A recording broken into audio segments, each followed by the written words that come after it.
We are live. We are live. We're back. We're back. We are back. Yes, we are back. You are listening. Hey, we're rusty. We're rusty. We're rusty. You are listening to Any Given Sunday for Sunday, May 15th, 2022. I am your host, Manny Brown, joined as always by my guy, Josh Rodriguez. Josh, what's good? Not much, man. 2 game 7s today, 2 blowouts, which was pretty unfortunate, but we have conference finals coming up, which I'm really excited about. And hopefully they end before the season finale of America. Right? Yeah. Let's listen. We'll have plenty of time to get into all this shit. But hey, man, welcome back, my dude. Welcome back. Welcome back. How does freedom feel like? How does the freedom feel like to you? You know, I was inside joke a little bit, but it's like I was running a campaign for you. You know, free Josh. Inside joke, guys. Inside joke. It's like I have my mask on, right? Like I'm free, but there's like a restriction that I'm kind of. It's restrictions. Yes. Yeah. No, I know.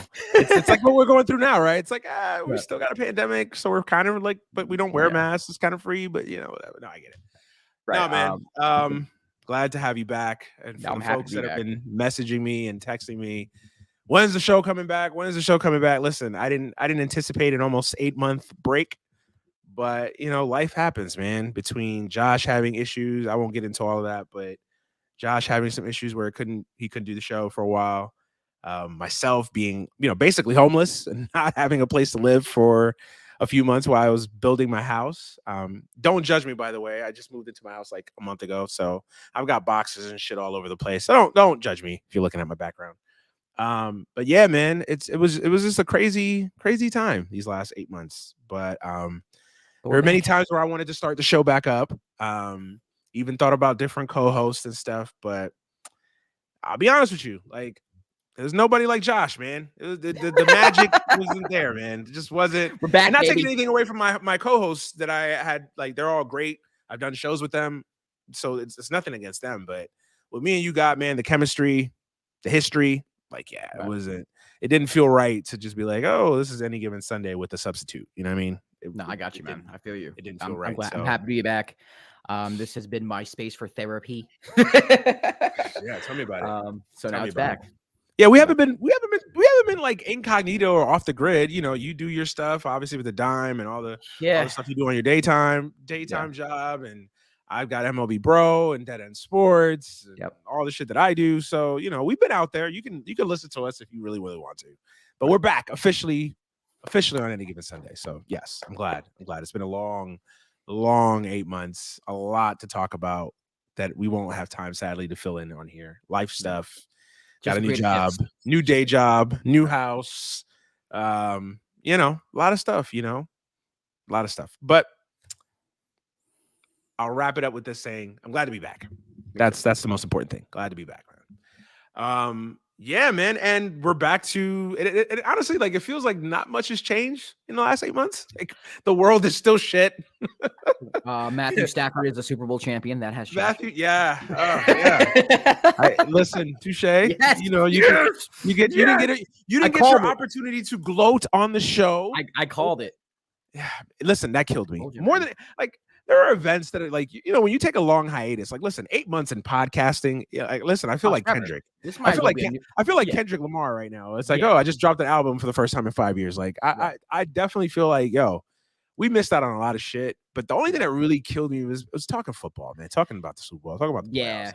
Like, not coming on live after that incredible Bills Chiefs game or that incredible Chiefs Bengals game. You know, that killed me. That killed me. But you know, I would have loved to come on after the Super Bowl too and talk how I was right about Matthew Stafford and how you would have to get Now I can't go back into time and channel. No, listen, all I will say is that Matthew Stafford is a Super Bowl champion. Yes, he is. I'm not necessarily going to take back everything that I've said about him in the years, but I will say that he shut me up. He stepped up. He finally, to me, in a big game, big spots, earned his money and his status. Yeah. And I have nothing negative to say about Matthew Stafford anymore. All right. Fair enough. He shut me up. He'll throw a pick six to end the Rams season next year. And we'll be right. We're right back to debating it again. Yeah, man. Yeah. No, but not talking about the Super Bowl, not talking about obviously college basketball. You know, I'm a big college basketball fan. Coach K is retiring. I need you hold on. I need you to understand something. I hate Duke. I'm not a Duke fan. I'm one of those Duke haters. I put money on Duke, like like around maybe December when I was home in New York, January. I don't know, something like that, on them to win the title. So you're the one that jinxed us. You're the one that I was the one. Here's my theory on college basketball. If you can win on the road, I trust you in the tournament. Yeah. If you can go into another team's building consistently and perform, and that's not easy. It's not, especially in college basketball. No, for college kids, nah. I watched Duke on the road a couple times. They kept their composure, looked like they were well coached. Paulo could easily have been the best player in the country. I'm not easily, but you could make the case. Yeah. Oh, I think he should. I think any team is stupid not to take him number one. So sorry, Chet Holmgren. I'm sorry. Chet is interesting. We'll get into that around the draft. We'll get into that. But no, listen, I have not gotten over the Duke loss. It was my fault. I have not gotten over the Duke loss. That was the first loss really since like the Mets lost to 06 LCS to the Cardinals that really just like broke me down. I was hurt, man. You put on that hurt, bro. It was. Listen, had we lost to like Michigan State or Texas Tech along the way, it would have hurt because obviously it's K's last game. UNC. But the fact that it was UNC and the way we lost, just for me, I mean, knowing who you root for, I would think that Beltran looking at strike three was probably the worst moment of your season. It hasn't topped it. Yeah. But it came close. It can't say it's the championship game in Pittsburgh. They're down. Yeah. That's probably up there. But honestly, this topped the Jets game.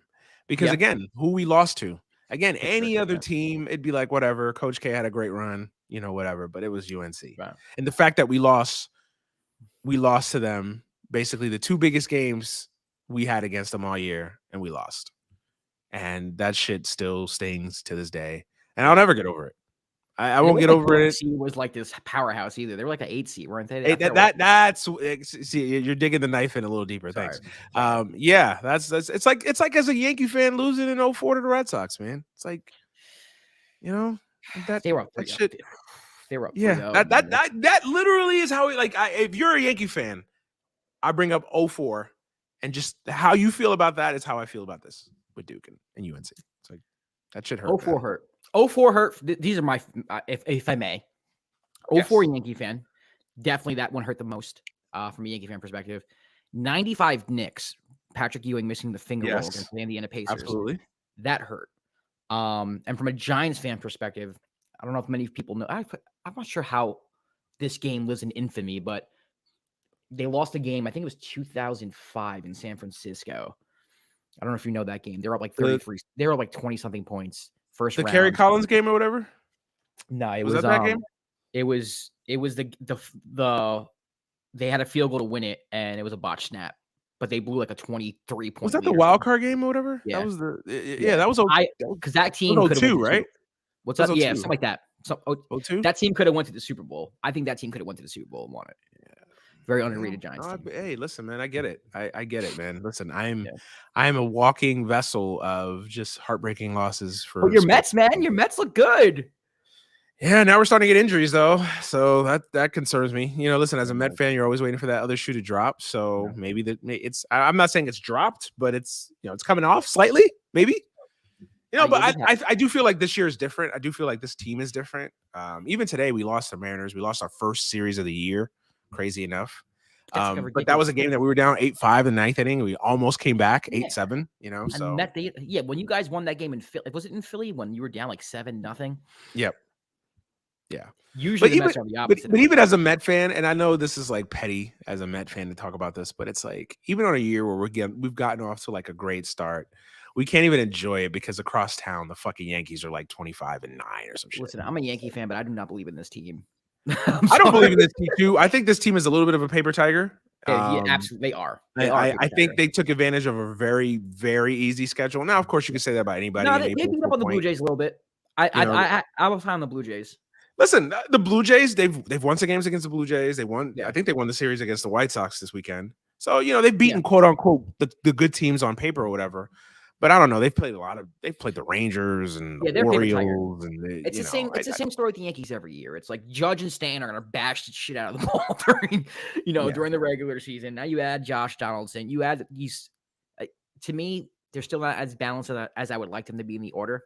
I know they've tried a little bit to get more balance. And I feel like they're one injury away from the shit really derailing. Yeah, I'm not being fooled by this Yankee team. Not again. I don't buy the 25-9 start, which is crazy to say as a 25-9. But I got to see a little bit more from the Yankees before I believe. But listen, Nestor Cortez is legit. Like Nestor? Yes, he's legit. Yeah, he's legit. He's legit. He's fun to watch, man. He's like a younger Bartolo Colon, like what Bartolo Colon was the later half of his career. That's what he is now. Okay. And in a lot better shape for one of the more entertaining players I've ever seen in my life as a pitcher. Yeah. So that's what Nestor Cortez is, man. He's fun to watch, man. Listen, I think the Yankees will be there at the end. I just don't know if they're just going to run away and hide in that division. They'll lose an ALCS in 6 games to the Astros or something. they'll bat 213 with 17 strikeouts a game. And don't look now. The Astros have won. I think I haven't checked. I haven't kept up on much baseball today, but I know as of yesterday, I think the Astros have won their 12th straight game or some shit like that. So the Astros are the Astros, man. Yeah, they just keep chugging along. Yep. They just keep chugging along. But hey, listen, we didn't come back to just talk about baseball, man. We came back to talk about a lot of shit. Where do you want to start? You want to start with the politics first, or do you want to start with the? Let's start with game 7. Okay, let's start with game 7. Those are more immediate at the moment, right? Yeah. 2 game 7s. Usually when you get a Sunday in the NBA playoffs, 2 game 7s, it's a good day, right? It's a good day. Kind of had 2 duds for game 7s. One dud in particular. Well, we'll talk about the first. We'll talk about the latest dud. The Phoenix Suns. Everybody's pick, or most people's pick, not mine, to win an NBA championship. At least the people on TV anyway. Yeah. To win a championship. 64 wins or 63 wins, right? The largest margin of them towards the second place team as far as wins, I think in league history, or one of them in league. I saw the stat thrown around a couple times, right? They were the only team to win 60 games and by 8 games, which is the largest margin, ever. Something like that. So this was a team that basically ran away and hid all season long. CP3 and Devin Booker and this team that was just kind of continuing the ascension from last season in the finals run to this year. So this was a team that everybody, I think even most people that even didn't believe in the Suns, didn't have this happening. Lose in a game 7 at home, and it's one thing to lose, but to get annihilated, one of the worst game 7 performances I think any team has had in NBA history. As far as just a complete no-show. A complete no-show. Listen, we won't dissect the game for game, as it wasn't that much to dissect. Dallas just annihilated them. Obliterated them. Where do we start, man? I think low-hanging fruit is CP3, right? The whole, like I told you when I text you, forget CP3. Devin Booker's on notice. Yeah. That performance, I'm sorry. When you're a guy of Devin Booker's caliber and you're a superstar and you're a guy that even me, I've said that Devin Booker should have got more MVP love. 64 win team, winning 20, averaging 26 and 6, whatever his numbers were. For him not to even have that much MVP love was a little bit of a travesty, but that's a terrible performance. That is I don't get into the whole legacy talk shit. I don't like that talk either, if I'm being honest with you. I don't like that shit, but I do think there's some validity when we talk about legacy talk. And I think that this is a performance that I think Devin Booker is going to have to make up for. Absolutely. Yeah. So for me with the legacy talk, what bothers me with the legacy talk is that 10 years down the road, when we're talking about Devin Booker's career and they want to compare him to Jason Tatum, let's say, they're going to use this one singular game to be like, well, what happened in game 7 in 2022 when he played against the Dallas Mavericks? And they use that one singular game to talk about a man who played 1,000 career games in the NBA, who's had multiple, like probably going to be multiple awards, multiple first team. Like that's my problem with legacy talk. I'm with you with that. I'm with you with that. I don't think that's fair. I think if you go on to win a championship, you make up for that. And every superstar has had bad games in the playoffs. Every single one has lost. Kobe's lost series. Tim Duncan has lost series. Shaq has lost series. LeBron has lost series. Jordan has lost series. Like they've all lost some series. They've all had bad games in these series. Like that's what basketball is. Like, yeah, Devin Booker's on one side of the ball, but guess who's on the other side of the ball? It's Luka Doncic, and one of them's going to win, one of them's going to lose. It's going to happen. Like that's just the spirit of competition. So if someone loses or plays bad in a loss, to me, to chalk it up to like this is a legacy game and this is everything you need to know about this particular player and their career, it's ridiculous to me. And that logic I transfer more over to CP3 just because I feel like a lot of people are talking about CP3's legacy as opposed to Booker's. For me, this was just an abomination by the whole team. So much so that you can't even point to just CP3 or point to Booker or Ayton. It's everybody. It was just one of those games. I don't know what happened. They didn't show up. I think they got punched. I don't even know if you could say they got punched in the mouth and didn't know how to respond.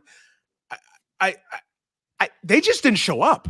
They didn't have the energy. They lacked energy. And listen, I hate to say this because I love the guy. Like I literally love the guy. He's one of the best coaches in the league for a reason. And I love the guy. But this is a little bit on Monty Williams too. And listen, he owned up for it in the press conference too. He owned up for it. He said, "Hey, I didn't have them ready to play." That's on the coach.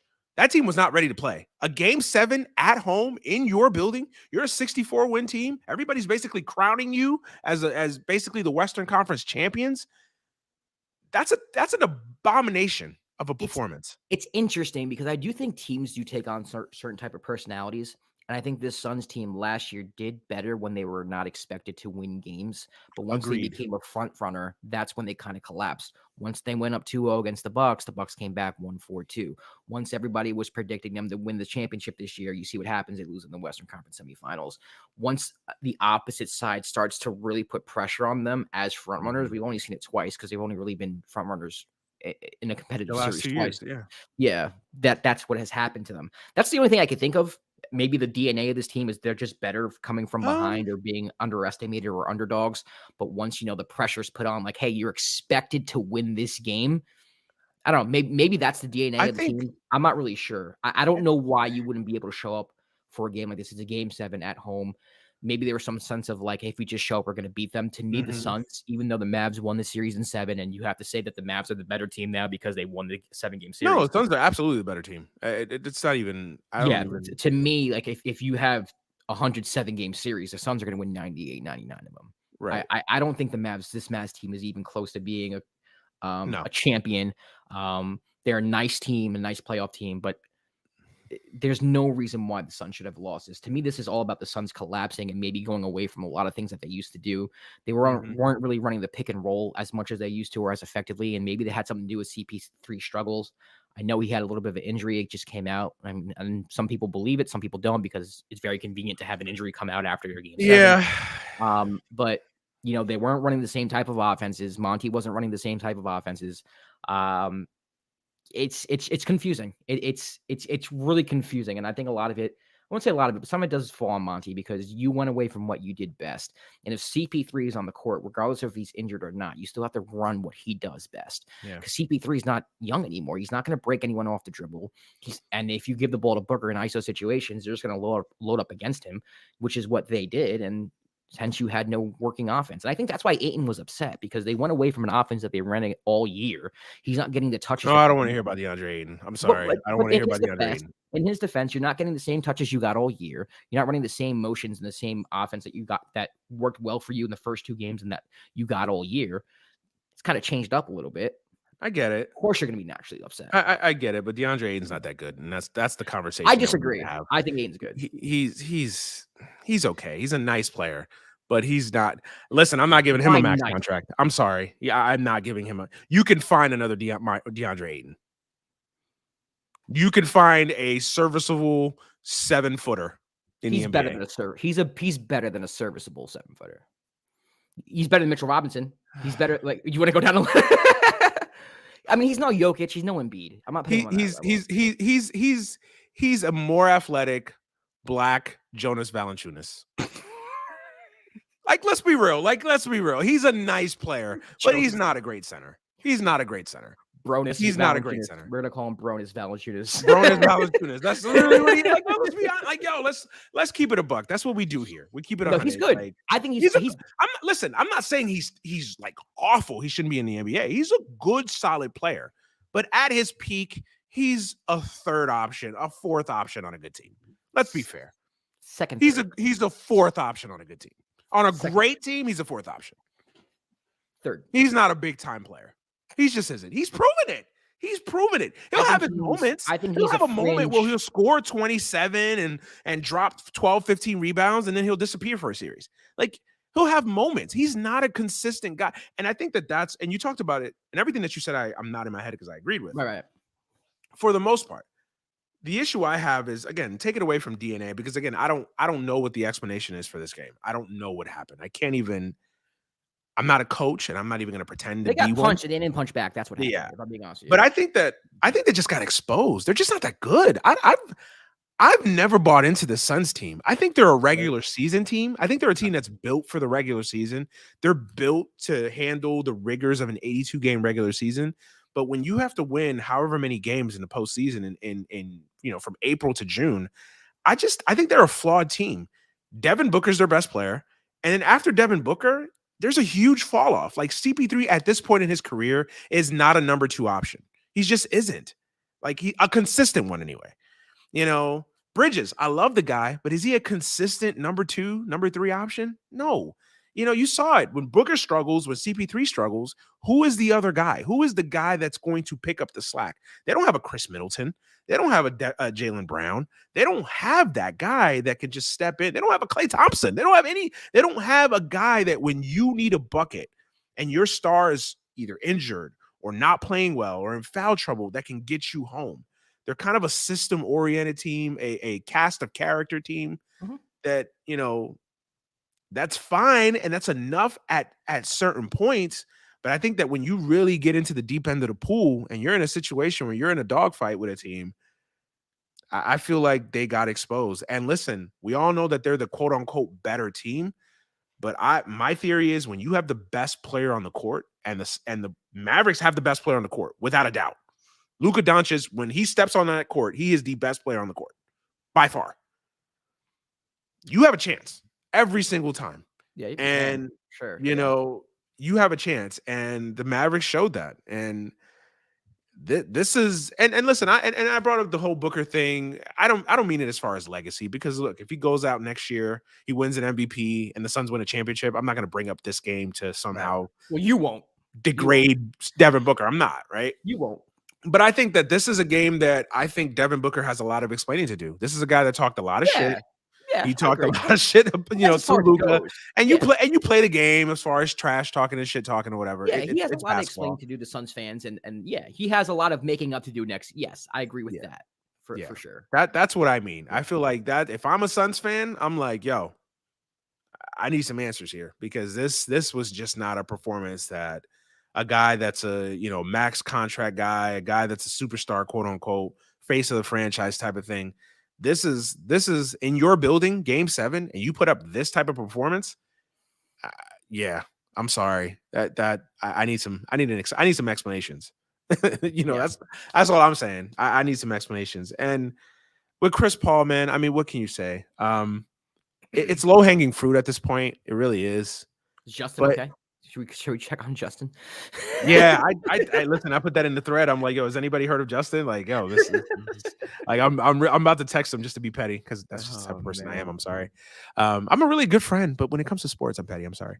I with CP3, man, it's like when people show you who they really are, you believe them. What is he to you? It's. Because I'm not going to agree with you on this, but go ahead. You're not going to agree with me. It's fine. Yeah. But hey, listen. We've missed 8 months and we're back like we never skipped a beat, right? This is perfect. Yeah. He's a obviously he's a Hall of Famer. I'm not going to sit here and bash Chris Paul and say he's a terrible point guard. He's overrated. I think he is overrated. Historically, he's overrated. I think he's a great player. He was a great player at one point in his career. He was a great player. Great point guard. An all-time point guard. But his fans put him on a level that I don't think he belongs in. His fans. I think if you ask his fans, and just is one of them, if you talk to his fans, like it's like Magic, right? And basically Chris Paul. They may give you Isaiah. They may give you like, I don't know, Bob Cousy or some shit. Somebody. But then that's it. Like it's just Chris Paul and then everybody else. And I'm like, bro, he's not at that level. He's not at that level. He's not Magic. He's not Magic. He's not Magic. He's not Isaiah. He's not Steph. No. He's not Steph. He's better than Stockton. I would argue that. I would still take John Stockton. I would if I had a game to win for my life, I would take John Stockton. And I know people hate when I bring that up, like, oh, what's a game? If you had a game 7 for your life, that means if your team wins, you live, and if your team loses, you die. Are you taking Chris Paul or are you taking John Stockton? And yes, I saw both of them play. So here's I'm not one of these 21-year-olds on Twitter that thinks that John Stockton was a plumber. Like, so I think a lot of people who know how Stockton really played, like the people who know how good he is. And then there are people who didn't watch in the 90s and they hear John Stockton, they watch and they just look at his stats, right? And they think, he's like, to me, Stockton's either a little overrated or like tremendously underrated. I think there's a whole group of people who just tremendously underrate. That's correct. I feel like people do at times overrate Stockton, and I think at times he's an either part of the fence kind of guy. Yeah. But I still think John Stockton's a better player than Chris Paul. So but they're close. But they're close. They're close, but we're talking about Chris Paul, who's 37, 38 right now. Mm-hmm. I mean, I would take Chris Paul in his prime. I think he's more dynamic of a scorer. I think he is a little more creative with the basketball off the dribble. I think Stockton played in an era he had a pick and roll partner, Karl Malone, and at the time, illegal defense didn't allow for backside help, so it was easy for them to do their thing. And it wasn't as much of a guard-oriented game as it is now. Right. I think Stockton was just like CP3, like did whatever he could to get an advantage on defense. They were actually very similar to me on the defensive end. Steve Nash or Chris Paul? Prime. Chris Paul. Peak. Chris Paul. Peak. Chris Paul. I would go with Nash. Peak. Really? Yes. Nash is negative on a defensive. I love Nash. I'm a huge Nash fan. You're talking to someone who's a huge Nash fan. I'd go Steve Nash. I got Chris Paul. Now, probably obviously career. Obviously, but these are the fun arguments, right? Because obviously, if you look at it, career, you take career for career. Chris Paul's had a better career than Steve Nash. He has. But you have one game to win. Are you taking Steve Nash or are you taking Chris Paul? Here's the thing. I've seen Chris Paul show up in big games too. Like I think this whole narrative. He has. He had a game 7 game winner, like against the San Antonio Spurs to advance the Clippers on a bad hamstring, by the way. Like he has big moments. Does he have nights like today where he doesn't show up, quote unquote? Yeah, he does. But he's also done a lot in the playoffs. He took a Lakers team, like when he was on the Hornets, he took that team. They weren't expected to win a game. You know, they took him 6. He took the Spurs dynasty 7. With that. Yeah. I mean, listen, I think I think the teams that hurt Chris Paul are that 3-1 series lead that they lost against Houston was on the Clippers. I think that team could have legitimately won a championship. And then you look at, maybe the finals last year and then what happened this year. Chris Paul, to me, he has good moments. He has bad moments. To me, he's the 4th best point guard who's ever played the game. And I take him over everyone not named Magic Johnson, Isaiah Thomas, and Steph Curry at the position. 4th best point guard to ever play the game. It's better than Oscar Robertson. It's Oscar. See, here's the thing. Oscar's hard because was he really like truly a true point?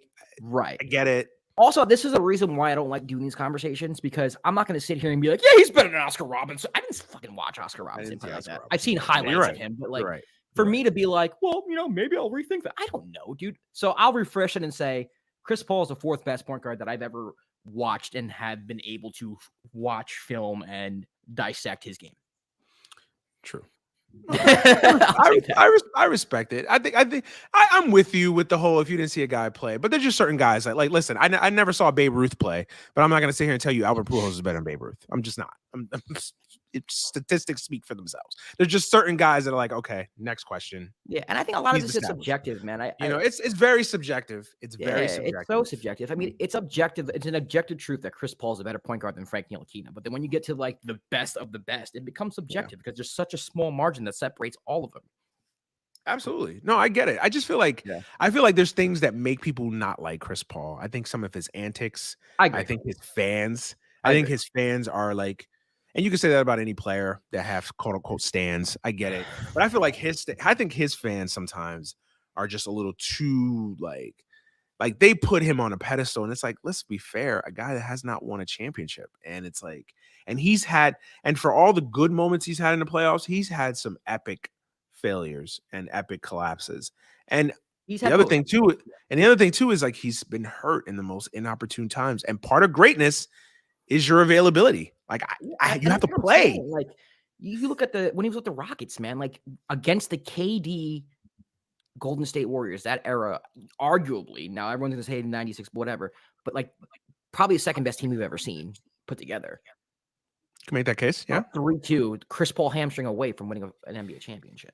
So like to me, it's like I understand it, but like there's a lot of nuance and there's a lot of context where I feel like a lot of people just kind of badger him. Pick and choose. Yeah. Yeah. And we do it with everybody, and that's why I don't like all-time arguments. To me, who plays the game the best? And to me, Chris Paul, out of all the point guards I've seen, is the fourth best point guard that I've ever been able to dissect.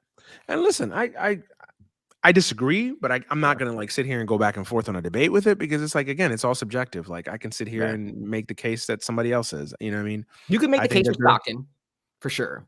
You can make the case for Stockton. Listen, I had an argument that I was like, you can make the case for Kidd over Chris Paul. You can. You can make the case for that. Not Gary Payton. I think Gary Payton was good. Stockton, Kidd, maybe Nash. Nash's peak wasn't long enough. Right. Nash had like a peak of like 5-6 years where he was just great. Yeah. You can't really put that up against Chris Paul's the 10 years of peakness, right?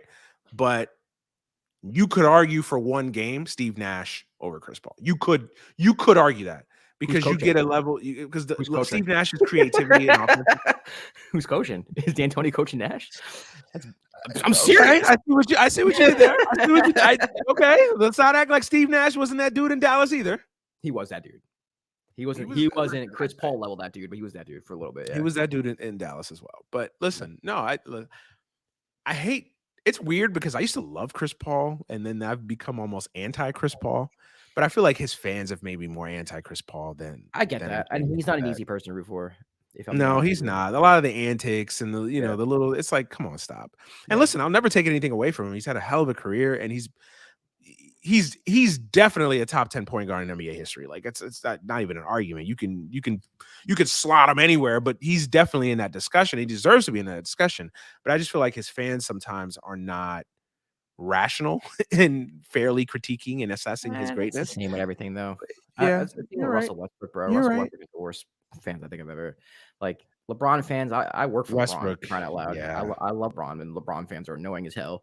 Don't bring up Westbrook. That's a name that hurts my soul right now. Yeah, Westbrook is. Russell Westbrook goes to the Lakers and they become a fucking dumpster fire. Amazing. Is that a coincidence? Was that a coincidence? No, it's not a coincidence. But hey, listen, it's Russell Westbrook, and he can get triple doubles at any moment he wants, right?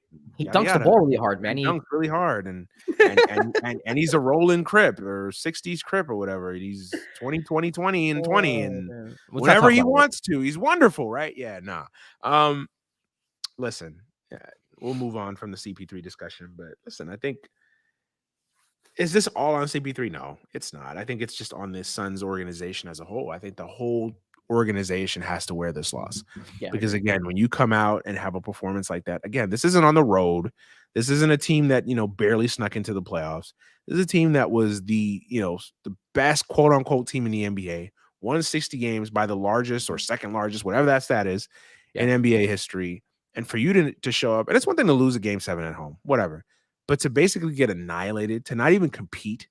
I mean, there were parts of this game where it was like, almost a 50-point game in a game 7. In a game 7 in your building.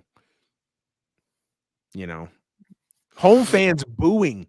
This is Phoenix. This isn't like, this New York isn't or Philly. Boston. This is New York, Boston, Chicago, LA. This is Phoenix. It's fucking Phoenix. And they're booing them. And they should. They should. Can you imagine paying money like Oh my no, that was you just took the words right out of like you just literally grabbed them out of my head. I always think of that. Like as a fan, it's like game 7, Madison Square Garden. I'm gonna, you know what? I'm going on out. 100 sections, $1,000 a piece. Let's fucking go. And then you go, and that's the freaking product that you see. If you were gonna lose a game 7, would you rather lose it like this or lose it like on a buzzer beater? Buzzer beater. For sure. Really? It hurts. It hurts. I'm not saying it doesn't hurt, but there's some type of pride to taking it to the last second and losing it just because the other team did something spectacular, whatever it is. Not showing up in the way that they did leaves a worse taste. Yeah, you're right. I still think I would rather lose like this. Really? Than lose on because when you lose a close game, like again, I'll bring up the Duke example. Mm-hmm. We lost to UNC in basically a championship game, right? And it was a 5 or 6 point game. And you just think about the missed free throws. Paolo tipping the ball behind him and heading back into a UNC player. You just think about those little moments that like, fuck, if we just hadn't done that, we win the game. If we get a rebound, we win the game. If Mark Williams doesn't make a stupid foul, if the ref doesn't call this, you know what I mean? Like, so you just, your head just starts doing a mental gymnastic with all the things that coulda, woulda, shoulda went one way and didn't. At least with this game, you're like, fuck, we didn't show up. And that's a different conversation to have. But at least we were never in the game, so it's not a heartbreak. It's more of an anger.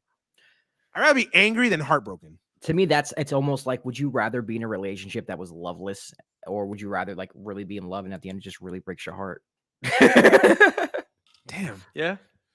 I would rather be in love. That's a good one. That's a good one. I would have rather been in love and have the real thing and just didn't work out than to have my mate cheating on me or not really. And I've got quite a bit of experience in those aspects. So we'll move on. You're happy now. You're happy now. Facts. Yeah, man. The Suns, that is going to be something that a lot of people are going to talk about for a while. They're going to have to wear that loss for and honestly, man, that window might be closed. CP3 is a year older. You can't expect him to be healthy forever. You got to rebuild the team around some type of system. What are you gonna do with DeAndre Ayton? His contract situation. Now you hear about him and Monty Williams having an issue or had an issue. That window is looking kind of small, if not already closed. I'm not gonna go that far and say it's small. I think this incarnation of the Suns window might be closing or closed. But I think they still have flexibility to do some things. Like I honestly would think about either, I don't know what is Ayton's contract. He's got one more year left, right? Or he's a free agent. He's restricted, so the Suns can restricted, so they can match it. Yeah, I'd let Ayton walk. I use the cap space to fill other areas in need. They need another playmaker. They need another scorer. They need another guy that can consistently put the ball in the hoop, like consistently. They need like a Jordan Clarkson type on the cheap who can you can give the ball to and he can put the ball in the hoop from anywhere on the court. Yeah, something like that. Because to me, they can get another a 7-foot anchor. You can listen. He won't probably be as good or as quote unquote decorated as DeAndre Ayton, but the defense won't suffer for it. Yeah, right. You could even start JaVale McGee and draft a young big man and develop him. You could fill the center position. Yeah, right.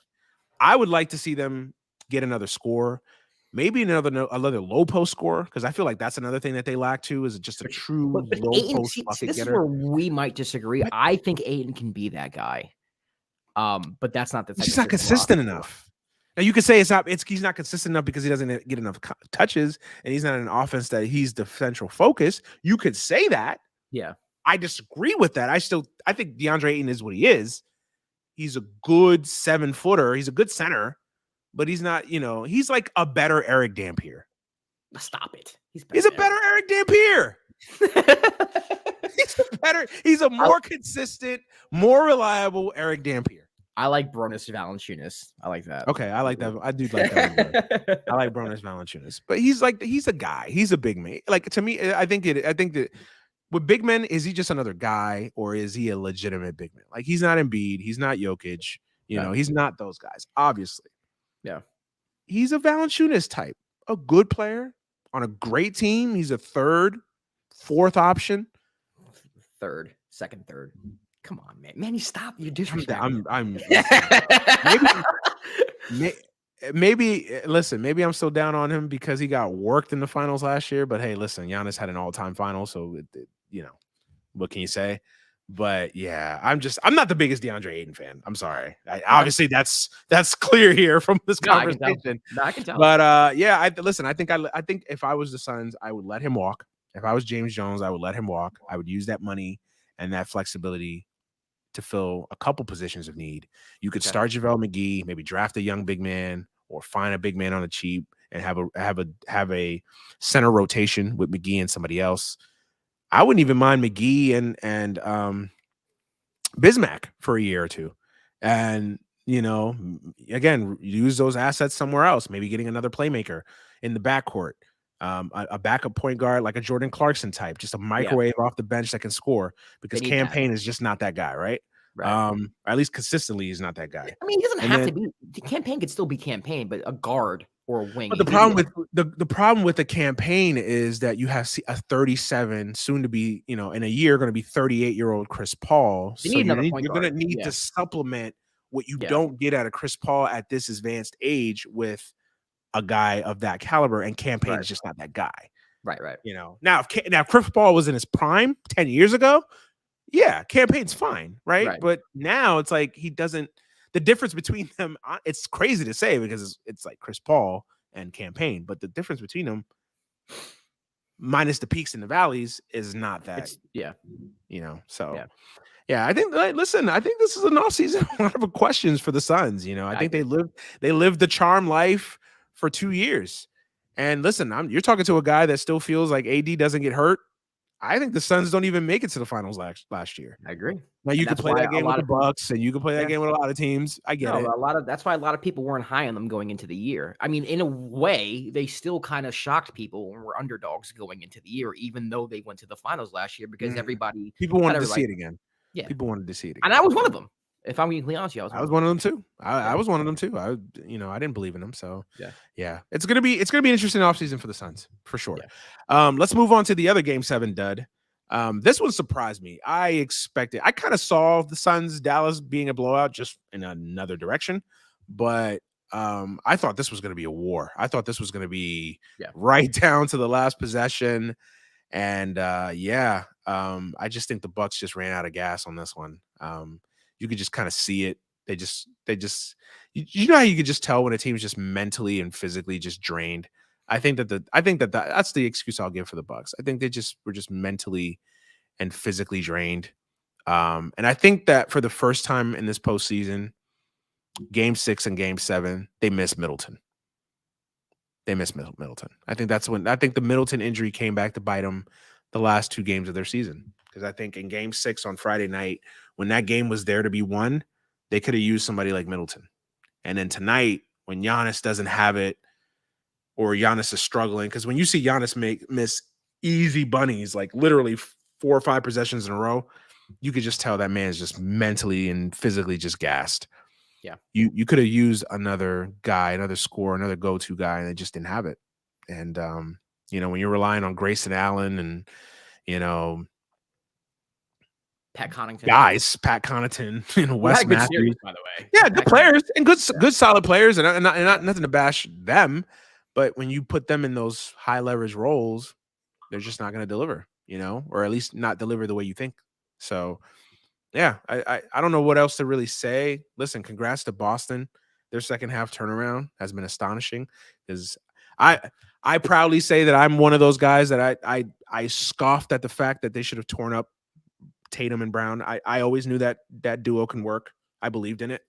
So I'll wear that badge proudly. No, you have. You're on the dime 2 years ago talking about that. So if anybody and listen, and listen, I'm a Laker fan, so I hate Boston. I hate all things Celtics. But I've been someone that feels like the Celtics have underachieved for the last 5 years. Like I feel like that team should have gotten to a finals. You know? So listen, congrats to the Celtics. They played a hell of a game 7. I mean, you're living a charmed life when you're getting Peyton Pritchard and Grant Williams playing, especially Grant Williams playing out of their minds in a game 7 at home. You're living a charmed life. So I don't know what else to really say about it. It was a great series all the way up to game 7. You know, and kudos to the Bucks, man. They had a good run. You know, unfortunately, it's ironic with the Bucks, right? You could make the case that they won a championship because of an injury, and they probably lost out on, at the very least, having a chance to repeat as champions. Yeah, because of an injury. So the irony of sports sometimes, right? Yeah. So, I mean, what else do you have to add, man? I mean, I don't think, you know, I think Phoenix obviously was the more compelling dud because it's Phoenix and it took everybody by surprise. But I think with this one, it was just like, man, when you get Grant Williams dropping 27, you know. I mean, there's a few things I have to say. It's weird. There's a few things I have to say about the Bucks. I mean, some of it has to do with the fact that Chris Middleton didn't play, and you did say that. I would argue they missed him the whole series. They just got away with it a couple of times. They were able to scrap a couple of victories. One, especially at home, I think it was game 3. I think the one that they won, where Drew Holiday hit like a lucky floater, had a nice little bounce. Like they just were able to put together just enough possessions to take away a victory. For me, this is going to sound like a broken record, and this is going to sound like narrative based. A lot of this is on Mike Budenholzer. A lot of it, especially on the defensive end. You cannot continue to play drop coverage and just only be focused on protecting the rim in the year 2022 because everybody in this effing league can shoot the effing basketball. If you're on the court, most likely, and you're 1 through 4, you can shoot. The idea that you can get away with playing drop coverage and packing the paint and letting Grant Williams shoot from 3 is and thinking you can win a series that way is wild to me. It's absolutely wild. The only reason why they were even close to winning this series was because Giannis was spectacular, and also Boston collapsed in game 5 at home. Outside of that, the Celtics were by far the best team in this series. I know it was a 7-game series, but this could have easily been a 5-6 game series in Boston's favor if it wasn't for a few bounces here or there. I think Mike Budenholzer has to recognize this isn't the 90s anymore. You got to change up your defense just a little bit because they're going to continue to be killed from the 3-point line, especially once you get past the first round. When you get into the second round, when you get into the Eastern Conference Finals, if you get that far into the finals, these teams have shooters. They're gonna destroy you. I mean, even if they would have gotten to the finals against, let's just say, the Warriors beat the Mavs, you know the field day the Warriors would have with this team from the 3-point line? It would be ridiculous. It would be insane. So to me, I know they're missing Middleton. That hurt a lot. You know, I love Giannis to death, but, you know, in the half court, you can just basically pack the paint and force him to shoot mid-ranges and 3-pointers. And he went back to a lot of his bad habits that he had he did. A couple years ago. He did. And, you know, it's obvious if they need not Middleton. To cut you off, but I think that, just to interject real quick, I think that going back to the bad habits was in part to not having Middleton. Yeah. I think trying to force things instead of trying to do too much. Yeah. I mean, they weren't hitting. I think they were 4 for 28 from 3 today. Of course, Giannis is going to try to do too much. No one's hitting anything. You're not shooting the 3 ball well. You're not defending the 3 ball well. And a lot of it to me had to do with the coach. I don't really like blaming coaches too much because I feel like players play and that's what it is. You can put your players in position to play. And sometimes it just doesn't work out. But to me, the defensive game plan of the Milwaukee Bucks needs incredible amount of adjustments. And he's just so freaking stubborn. He's so damn stubborn with it. Well, he's won. He's won a championship. So it's hard to say like it doesn't work, right? You know, it's in his head, right? He's won. You know, it's one thing if he loses and consistently keeps losing and is about to get fired. It's one thing, right? But when you win, it's easy to kind of stick with what you feel you're comfortable with and what you feel is working. So Listen, I don't blame Boot. I mean, listen, I think Budenholzer's everybody's kind of favorite I mean, punching he's not bag. the reason why they lost. They were undermanned. They didn't have their whole team. I mean, the fact that they took it 7 without Middleton is that's what impressed me. See, I Yeah. choose to focus on the fact that I think Budenholzer did a good. And listen, is Budenholzer? I think he gets a little bit too much heat sometimes. I feel like people just like, oh, he's the worst fucking coach ever. Like, no, Budenholzer. I won 60 games with a no-name cast of characters in Atlanta. Like that's a guy's good. He could coach. Now, is he Phil Jackson? Is he Red Holzman? No, but who is, right? He's a good coach. He's a really good coach. It showed me a lot. The fact that he got this team to, within a second half meltdown of, winning, and getting back to an Eastern Conference final, like that, he deserves some credit for that. He does deserve some credit for that. He does. Listen, I have my issues with him just as much as you do, as much as other people do, but listen, they just got beat by a better team. They didn't have their full allotment of players. Who knows? Maybe if Middleton is healthy and plays, we have a different series. You can make the case that maybe Milwaukee, maybe wins this in 6. Who knows, right? Yeah. It's the what if game you can play in any series, right? In any season. I'm not gonna dog the Bucks too much. It's like, hey, they weren't at full strength, and even with that, they still, could have won this series in 6. I mean, that was a 5-point game with 6-7 minutes to play in the fourth quarter last Friday night. So they had an opportunity to win the series, and it just, hey, too much Jason Tatum and too much Grant Williams, I guess. They just Jaylen played well too. Jaylen Brown under the radars played. Jaylen Brown played well. Yeah. Jaylen Brown played really, really well. And he's so frustrating sometimes because at times he could be just so dynamic. Yeah. And then at times he's just like maddeningly inconsistent. Like it's just so frustrating sometimes because when he puts it all together, he's tremendous. Yeah. But it's just like he'll have a game where he'll just shoot 5 for 20 and disappear. And you're just like, what the fuck? But it's fine because if you have Tatum, that's fine because you're not built around Jaylen Brown. Tatum can always pick up the slack. But they're dynamic if both of them play at that level. Oh, they're ridiculous. You're ridiculous, right? So yeah. And listen, Boston's got a shot. I mean, I will say this now: no more excuses with Boston. This is the year now. You got to at least get to a damn final. They're the second best team left in my mind. They're the second best team left. Yeah. You got to get to a final. Yeah. At the very least, get to a final and play a competitive final. Yeah. Like no more excuses. You can't blame Danny Ainge. Oh, and also can we give Danny Ainge his flowers? The guy that everybody on NBA Twitter ripped. I don't understand why people ripped him all the time. He was a fantastic.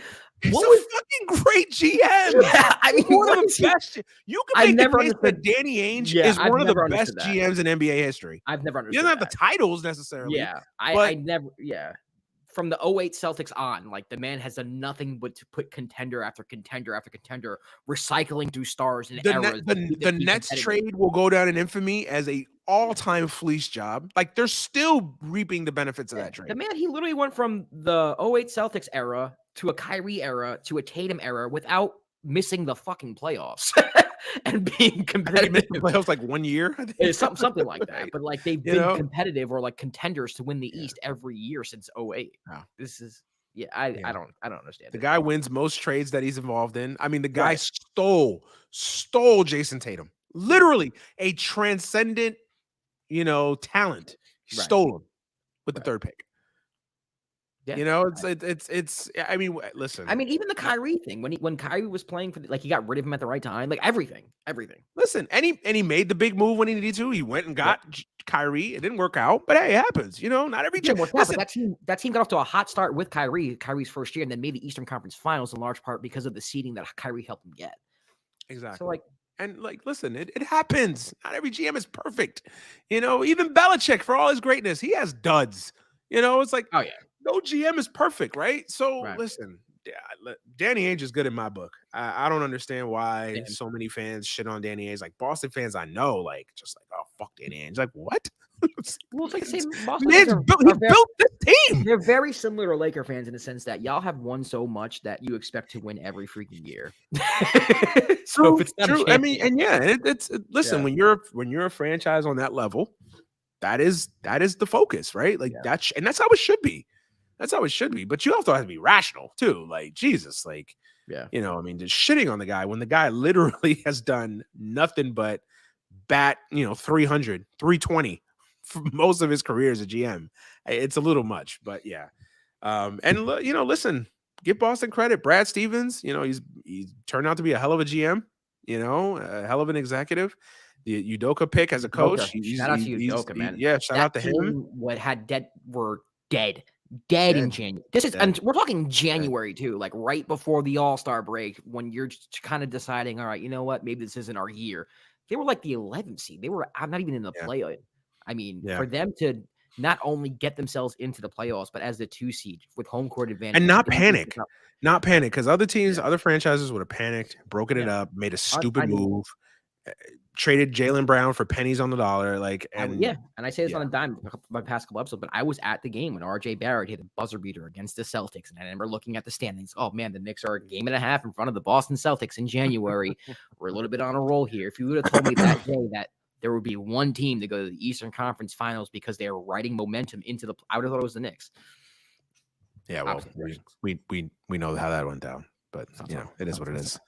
Hey, listen, I'm a Laker fan, so I can't even talk shit about the Knicks because, boy, Lakers. Yeah, man. Listen, there's nothing you could really say negatively about the Celtics as far as just how this season has played out. It's been tremendous, a tremendous turnaround for them. Yeah. Everything. I mean, I give Brad Stevens credit. The trades in January and February at the deadline were tremendous. I mean, getting Horford for basically nothing. The Derek White move, that was a quietly underrated move. I mean, you can make the case. You can make the case that they're doing all this with arguably the third best player, because Robert Williams is the truth.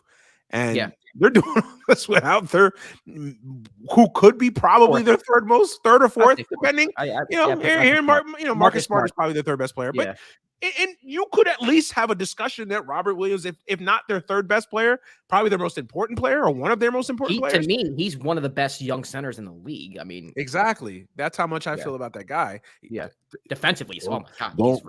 Going back to Ayton, I'd have Robert Williams in a second over Ayton. In a second, in a heartbeat. You put Robert Williams on Phoenix, do they skip a beat? Defensively, no. Offensively, yes. All right. Let's move on.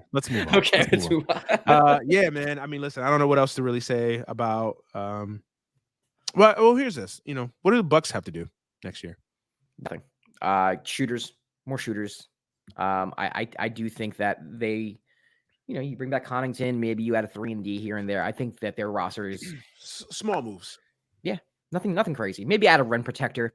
Brook Lopez is kind of slow-footed and old. They got Serge Ibaka this year to kind of help with that, but you see what happened there. I don't even know if he was injured. He didn't play. That's all I know. That was interesting. Even with was he injured? I'm not sure if that's the fact that I don't even know says a lot. Because I can't explain. even with the Middleton, that's a guy that at the very least can get you some shots. So to me, I'm drafting to be a rim protector. If they can get like a Mitchell Robinson type in free agency, to me, I mean, then you could really rim protect. And then what I was saying about Budenholzer, maybe now you can extend your defense a little bit and trust your rim protector. A JaVale McGee type. I think that's all what I'd be looking for if I was the Bucks. Yeah, I don't think they need a lot. I think again, healthy Middleton would go a huge way. Drew's still Drew. Middleton is Middleton. Giannis is of course Giannis. Supplementary a better backup point guard. Yeah, a more consistent backup point guard. Nothing crazy. Yeah, nothing crazy. I can't really. Again, maybe another playmaking scorer off the bench type. A Jordan. A poor man's Jordan Clarkson type, I think that another guy of that ilk. They don't need much. They just need health. They need health. They could probably get a little bit more younger and more athletic at the center spot. I still think Brook Lopez is very good, and I think he actually is underrated. And I think he helps Giannis a lot. In down in the low post. So I wouldn't go away from Lopez, but I think maybe drafting a young big man that you can and develop it. I like Jordan Nora from Louisville. I'm surprised. He's the got guy burned in that the I feel beginning of the like maybe season because that he's they young and probably still, he know how got burned young in the players beginning are. of the year and was actually playing really well. I don't know what happened. He was playing really well. Yeah. So I don't know what happened there, but I think continuing to develop him because I think he could be, he's not Middleton, but he could be a poor man's Middleton, a bargain bin Middleton. Right. Instant offense off the bench if you develop him right. Yeah. So listen, the Bucks are gonna be fine. I think the Bucks are gonna be fine. And I guess let's preview these conference finals real quick. We'll talk about it next week, but just early prognostication on both series. So I have the Warriors and Celtics both in 6. I don't believe in the Mavs at all. I don't think they're a conference finals team or a finals team at that. The only reason why I'm saying 6 is because I've watched the Warriors play throughout these whole playoffs, and I'm continually kind of let down about some of their performances. They're not as sharp as the old Warrior teams. They're not as crisp as the old Warrior teams. They're a little uncharacteristically sloppy. And because of that, I don't trust them as much as I would normally trust them. So I would say Warriors in 6. But if the Warriors are right the whole series, I could sweep them. But I'll say 6. I'll give Lucas some respect, say 6. Then I have the Celtics in 6. I think I think a lot of people are overrating Miami. I think a lot of people like Miami. They're a very likable team, and therefore people want to see them succeed. They're a throwback team. Yeah. Jimmy Butler is just raising in everyone's power rankings of favorite NBA basketball players. I think a lot of people like Jimmy Butler.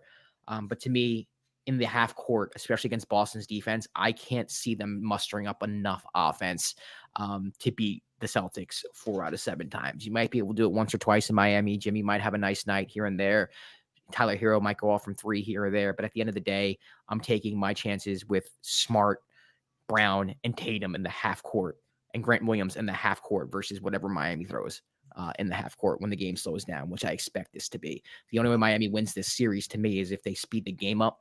And even then, I still think the Celtics are probably better than them in transition. So any way that I see Miami getting an advantage, I see Boston probably being better at that advantage than they are. So I say Celtics in 6. Wouldn't surprise me if it goes 5. I don't think they're going to be as competitive as this round was, but we'll see. Yeah. Is Robert? What's Robert Williams' status? I'm sure he's going to be questionable. It wouldn't surprise me if they rest him like 1 or 2 games and see how it goes. Because I feel like they will need him in this series at some point. I think they're going to need him in the playoffs at some point. I think that him not being there will be an issue at some point. I don't know when. I don't know if it's going to be this series coming up, but I think they need maybe not a healthy Robert Williams, but at least 75% Robert Williams. As far as these series goes, I'm with you. With the Warriors, listen, they're still the Warriors, but I think their margin for error is not what it used to be, where they just can show up and roll the ball squall out there. They have a little bit more, they're a little bit more mortal. Yeah. They're a little bit more mortal now, right? And I think that the Warriors are still struggling with understanding, like, hey, they're not what they used to be. They can't just show up and you can't Harlem Globetrot your way through a playoff series. And I think their losses in this postseason has been more, and it's crazy to say this because it's the Warriors, but it's like a lack of maturity.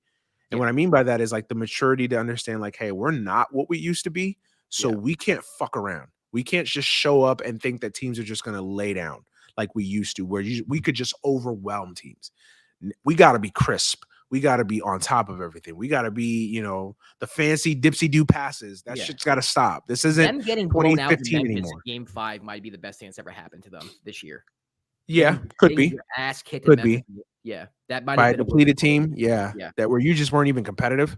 Yeah, that could be. Yeah, I think you will see a more focused Warriors team in this round.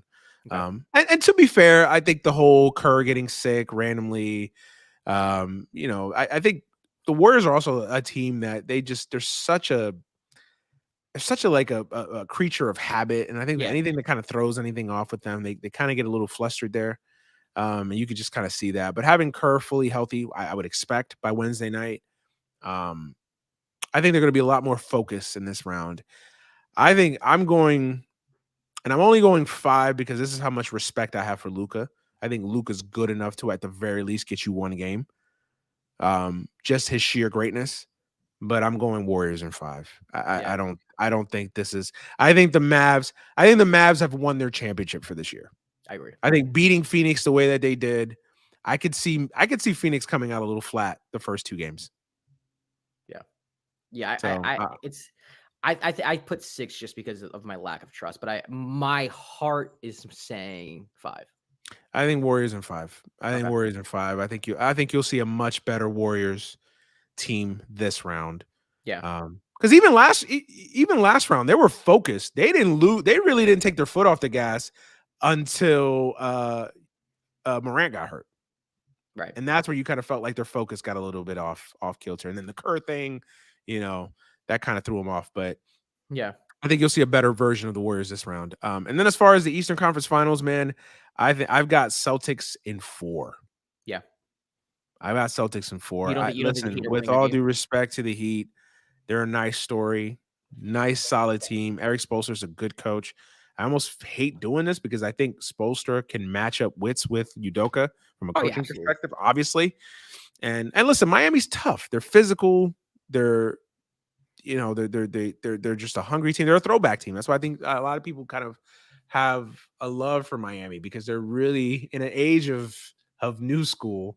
They're kind of an old fucking Windows 98 computer that just still kind of gets the job done, right? And I say no, seriously, that's a compliment. That's not a jab. Yeah. No, listen, they're a throwback team. They're physical. They're gonna want to muck the game up. They're gonna want to make, Miami wants to win, 97-78. That's what Miami wants to do. They want to slow the game down, grind it out, play tough defense, play 13 guys and, win on the defensive end. I like Boston in that game. Like Boston can play that. Yeah, I think Boston can match them better, match wits with them better in that, because Boston's starting to develop that ability that all great teams have where they can kind of play whatever game you want to play. You want to play an up-tempo, high-scoring 140s type of game, they can play that game. You want to make it 91-89, we can play that game too. And I think it just comes down to, I think Boston has more talent. And I think that, for sure. Jason Tatum's the best player on the court by far. And you can make the argument Jaylen Brown's the second best player on the court by far. Jimmy's better than Jaylen, man. Come on. Manny, come on. Stop it. Make the argument. Manny. You can make the argument. You can make the argument. The argument Jimmy Butler's better than Jason Tatum. No, he's not. Stop that. I can make that argument. Stop that. Jimmy's closer to Jason than Jaylen is to Jimmy. That makes sense to you? Makes sense. It makes sense. Yeah. Don't disrespect Jimmy like that. No, listen. Jimmy Butler's good in my book. I won't hate.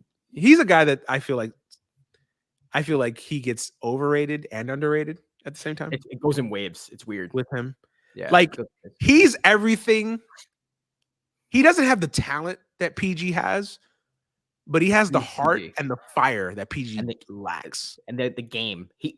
If you took Jimmy's like personality and put it in Paul George, they'd be Paul George was top 3 player in the league. Absolutely. Agreed. Yeah. Sure. Agreed. Absolutely. But yeah, I just think Boston has more talent, and I think that talent at the end of the day is going to win out. I don't feel comfortable about saying 4-0, but I think this series is going to be about Boston. It's no more excuses for Boston. I want to hear about Kemba's knees or this or Brad Stevens or Kyrie. Get it done now. Yeah, this is it. This is it. This is, I know it's crazy to say that because they don't have home court advantage, but I think they're the best team or the second best team left in the tournament. And they should win this pretty handily. So I'm going to go with Golden State in 5 and Boston in 4. And then we got a Warriors Celtics final, which should be pretty good when we get there. When we get there in a couple weeks. So we'll see. Let's transition to the other things we do here on this show real quick. I honestly don't even have energy. I feel like good vibes talking basketball, and then we can talk. We can make quick work of this. We've already been talking for like an hour, 10 minutes. Yeah, we won't go into a full dissertation because, of course, what else is there to say? And plus, this is heavy topics on this end. 24 hours from a terrible shooting in Buffalo, first and foremost. prayers to all the families of the victims. I mean, what else is there to say? I mean, I thought about what to say just driving last night, driving around, getting some food, knowing we were going to do the show tomorrow and topics about this. And you almost just like, you don't even have, you're almost numb to it. That's the crazy part. Like, it's almost like there's what else can I say that anybody else that thinks like us, that thinks sensibly can't say? Like, what else can we say?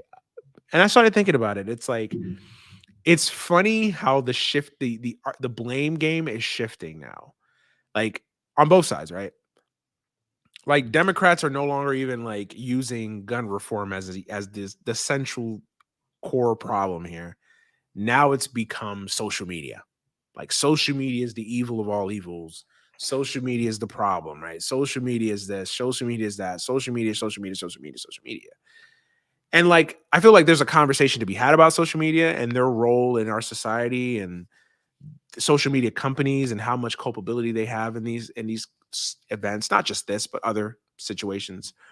I feel like there's a conversation to be had there, but I think at the end of the day, gun reform and this country's infatuation with guns is and another conversation that we don't have is mental health in this country that isn't properly addressed or handled, are more of the central themes for me than a Twitch stream that was allowed to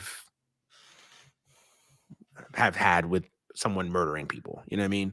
Or people getting on Twitter and saying stupid shit. Like, yeah, I feel like that's the conversation. But that's not the conversation that's going to be had. Yesterday, you listening to all the press conferences and, the governor, police chief. I mean, everything was just social media and yeah, we'll have a gun pack in on the governor's desk or the president's desk or in Congress by Monday morning. But social media, it's like, no, it's like that's not the issue.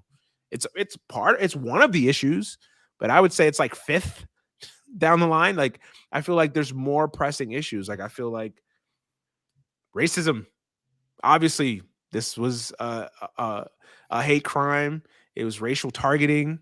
Like, clearly, obviously you have the gun issue.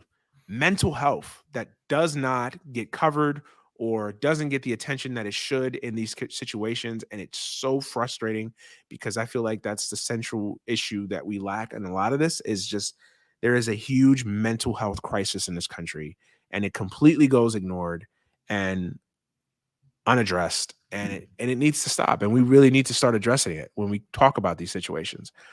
And then of course you get out and you can go down the list of like what's important as far as the talking points to know. So that's what I started thinking about, honestly, because as far as the actual tragedy, like what else can you say? It's horrible. It's terrible. Thoughts and prayers has become so polluted of a phrase now because it's used in such a bad way by. Can I say this too? Go ahead. I'm sorry to cut you off. No, go ahead. I'm rambling. Go ahead. The thoughts and prayers thing bothers me because I feel like the people who say thoughts and prayers don't even think or pray about the situations that they say thoughts and prayers to. No. Okay, I can keep going. It's just a thing to say, right? Yeah. It's like sorry for your loss. It's like it's just one of those things you say. Because everyone who I know who says thoughts or prayers are people who are, I guess, I don't want to say Christian or religious, but like lean right, who don't want to have the conversation about gun reform. So their go-to is like, hey, I do care because this is awful, but thoughts and prayers because I'm avoiding the other situations. But you say thoughts and prayers, but you don't really think about it. How offensive is that to tell somebody, to tell a mother of a person that got shot yesterday senselessly? Thoughts and prayers. My thoughts and my prayers with you. So what are you going to do about it? Are you going to pass gun reform? No, we're not going to do that. But my thoughts and prayers are with you. But I wonder how many of those people actually go to bed that night and pray for the victims. Or pray for our solution for gun. Like, what do you pray? No, I get it. I'm at the point now. Like, I haven't even for the first time I thought about like, what are these people even praying for when they pray? Like, that's an interesting conversation I want to have with a Christian. Like, no more gun violence. No more gun violence. Like, are you really praying for that? Because you're not doing anything to alleviate the issue that leads to gun violence. And what are your thoughts? Your thoughts are just like, oh, I see what happened, thinking of you. Like I to me, like that phrase always frustrated me, but now that I'm starting to actually dissect it and like putting myself in their shoes, where it's like, Yeah. well, I don't even think half of you and there are probably some, but I don't even think most of you are actually praying for the victims of Buffalo tonight, because has nothing to do with anything that your political party is even remotely caring about. That doesn't affect you. Racism doesn't affect you. White supremacy doesn't affect you. Yes, you may not be racist, and yes, you may not want to see that type of violence happen, but at no point do I think, after the 10 seconds of you watching that news report, do you think about that for the rest of your day? You see it, it may make you sad, but I don't think you go to bed at night and praying for that. Maybe some do, but I have a hard time believing that most do. The people who reduce their sympathy to thoughts and prayers. But sorry. No, Continue. bro, no, you're preaching to the choir. Like, there's nothing else I can add to that, because you're absolutely 100%. Like, it's just, it's mind boggling to me. It's like literally like, if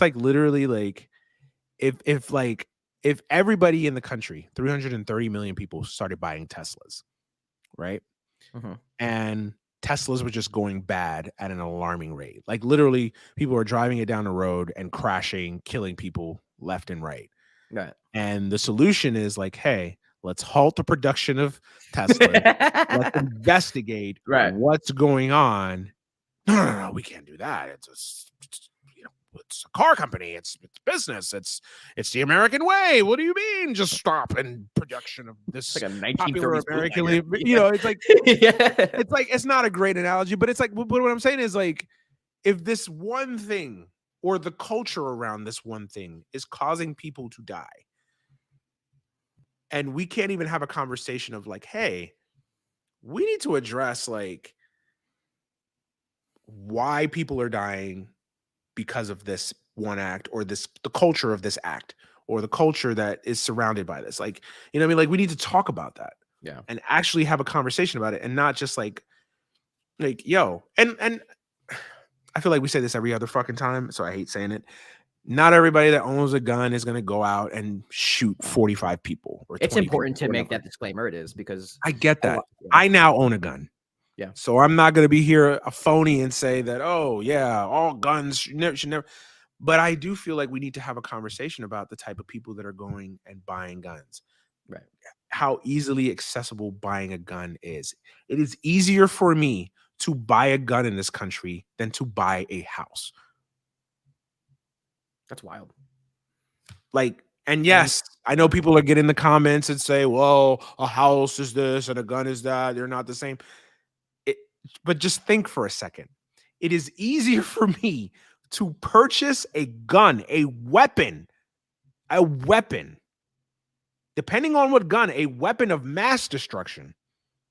There goes a blast from the past as far as the term. I haven't heard that in a while. Of mass destruction, right? In a lot of ways, depending on the type of depending on the type of weapon you buy, right? It can be a weapon of mass destruction, right? Yeah. Than it is to buy a fucking home. Yeah. In this country. Like, and like, no one bats an eye at this. No one sits there and says, yeah, like, that's a problem. We should address that. Like, that's an issue. Yeah, I don't even know. I like that, and it's like, honestly, and it's like, and part of it, I'm tired, because we have the same conversations over and over. Yeah, that's my thing. It's annoying to have the same conversation about gun control every time there's a mass shooting, and it's like we get nowhere. Yeah, I mean, I think it's important. I think it's important to have the conversations, though, because I think, at different times people are listening. You might reach someone who wasn't listening to the conversation before. Maybe they're new in the conversation. I don't know. I like to echo your point. I mean, when it comes to gun control, and I think a lot of people, especially in this country, and I'm speaking to like conservatives and people who think differently than us, I think they think that all we want is like to take away guns. That's not the truth. Obviously, a lot of different things have to be done with mental health. To me, though, I think it is also important to convey the message that, yes, we do think that, economics have something to do with it. Mental health has a lot to do with it. But the existence of how many guns are in this country is a large part in the reason why there's a lot of gun violence. For me, as much as mental health is a problem in this country, there are crazy people in every country. There are mentally sick people in every country. There's the problems with mental health in this country exist in every other country. What's the difference? But gun violence doesn't exist in every other country, right? Exactly. But when you have, but I feel like the mental health thing is tied into the gun thing. No, I agree. I'm not saying let's not tackle mental health, but what I'm saying is that guns are a problem. The amount of guns that we have are a problem. Yeah. We have to come to this general consensus that, hey, doing something about this problem isn't taking away your Second Amendment right. I don't know how we message that towards other people who are let's just be honest, gun nuts. But that's something that we need to convey. The stats and the statistics are on our side with everything. The amount of guns that are in this country are a direct correlation to the amount of gun violence that we have, period. Also, right-wing violence, right-wing extremism is just, if you look at the stats, are just out of control right now. There is a culture in this country, and I don't want to label every Republican, I don't want to label every conservative this, because they're not, but there is a culture on Fox News, Breitbart, all these right-wing media. Everyone who leans right and decides that they want to get their news sources from conservative media are being fed this great replacement bullshit, this extremist fascist bullshit. And whether or not they take it to the extreme that this shooter take it is on them. Not most people do. Obviously, what this guy did was really extreme, but the brainwashing material, I guess, is out there. Whether or not they go out and shoot up people is one thing, but we have people who I've known my whole life who seem to be really rational people who now live in another universe, believing in different theories or different things, whether it's QAnon, whether it's transgender people are trying to groom your kids, whether it's critical race theory is, trying to make your white kids feel it's always something. And slowly but surely, all this propaganda is, for some reason, stroking up this type of violence within the right wing. Look at all the statistics, right wing versus left wing violence. Everybody who's listening to this show right now, just Google right wing violence versus left wing violence. Pull up any graph you see on images. You will see that the right wing, white supremacy, is the leading factor in domestic terrorism, and it has been for the past decade or so. And a lot of that is directly attributed to the media that we're consuming. So to me, mental health is an issue, yes, but also the access to guns and the people who can get the guns right now. The right wing has an infatuation with weapons, and they're getting them, and they're easy to get, and that's the biggest problem to me. It's a whole bunch of things that we need to. It's a whole bunch of bullshit. It's a whole bunch of shit that's going on that I don't think anything is getting properly answered and tackled and addressed. Right? You know me where I stand on the whole. I think it's white, Christian, conservative terrorism. Let's call it what it is. Like the same way we in the American news media can sit there and label all of Islam as jihadist and extremist. And what is the difference? What is the difference? What is the difference between a crazy in Lebanon somewhere blowing up a fucking school and doing it in the name of Allah and this shit? What this guy just did. He didn't do it in the name of Jesus. Like that's the difference. Like, what is the difference? There's no, so to me, what I would push back with you is that when that happened with the Islamic extremists, we didn't want to label all Muslims that. I would be very weary in using that language just because I don't want to label. I'm not labeling. I know you're not. But to me, messaging is important, and so like I'm trying to figure out a way. Where I get what you're saying. I'm just talking about the portrayal from the media perspective, right? Yeah. The media never calls it what it is. It's terrorism. Like yes. It's terrorism. Yes. It's just a white face. Yes. That's from Springfield, Illinois, or whatever, White Town, America. You're hesitant to call it terrorism. Right. You don't want to call it terrorism, but Muhammad blows up a school in Lebanon. He's a terrorist. Right. It's like, no, it's the same shit. They're both terrorists. It's the same thing. And it's about time that we start labeling it and calling it what it is. And I say this every single time.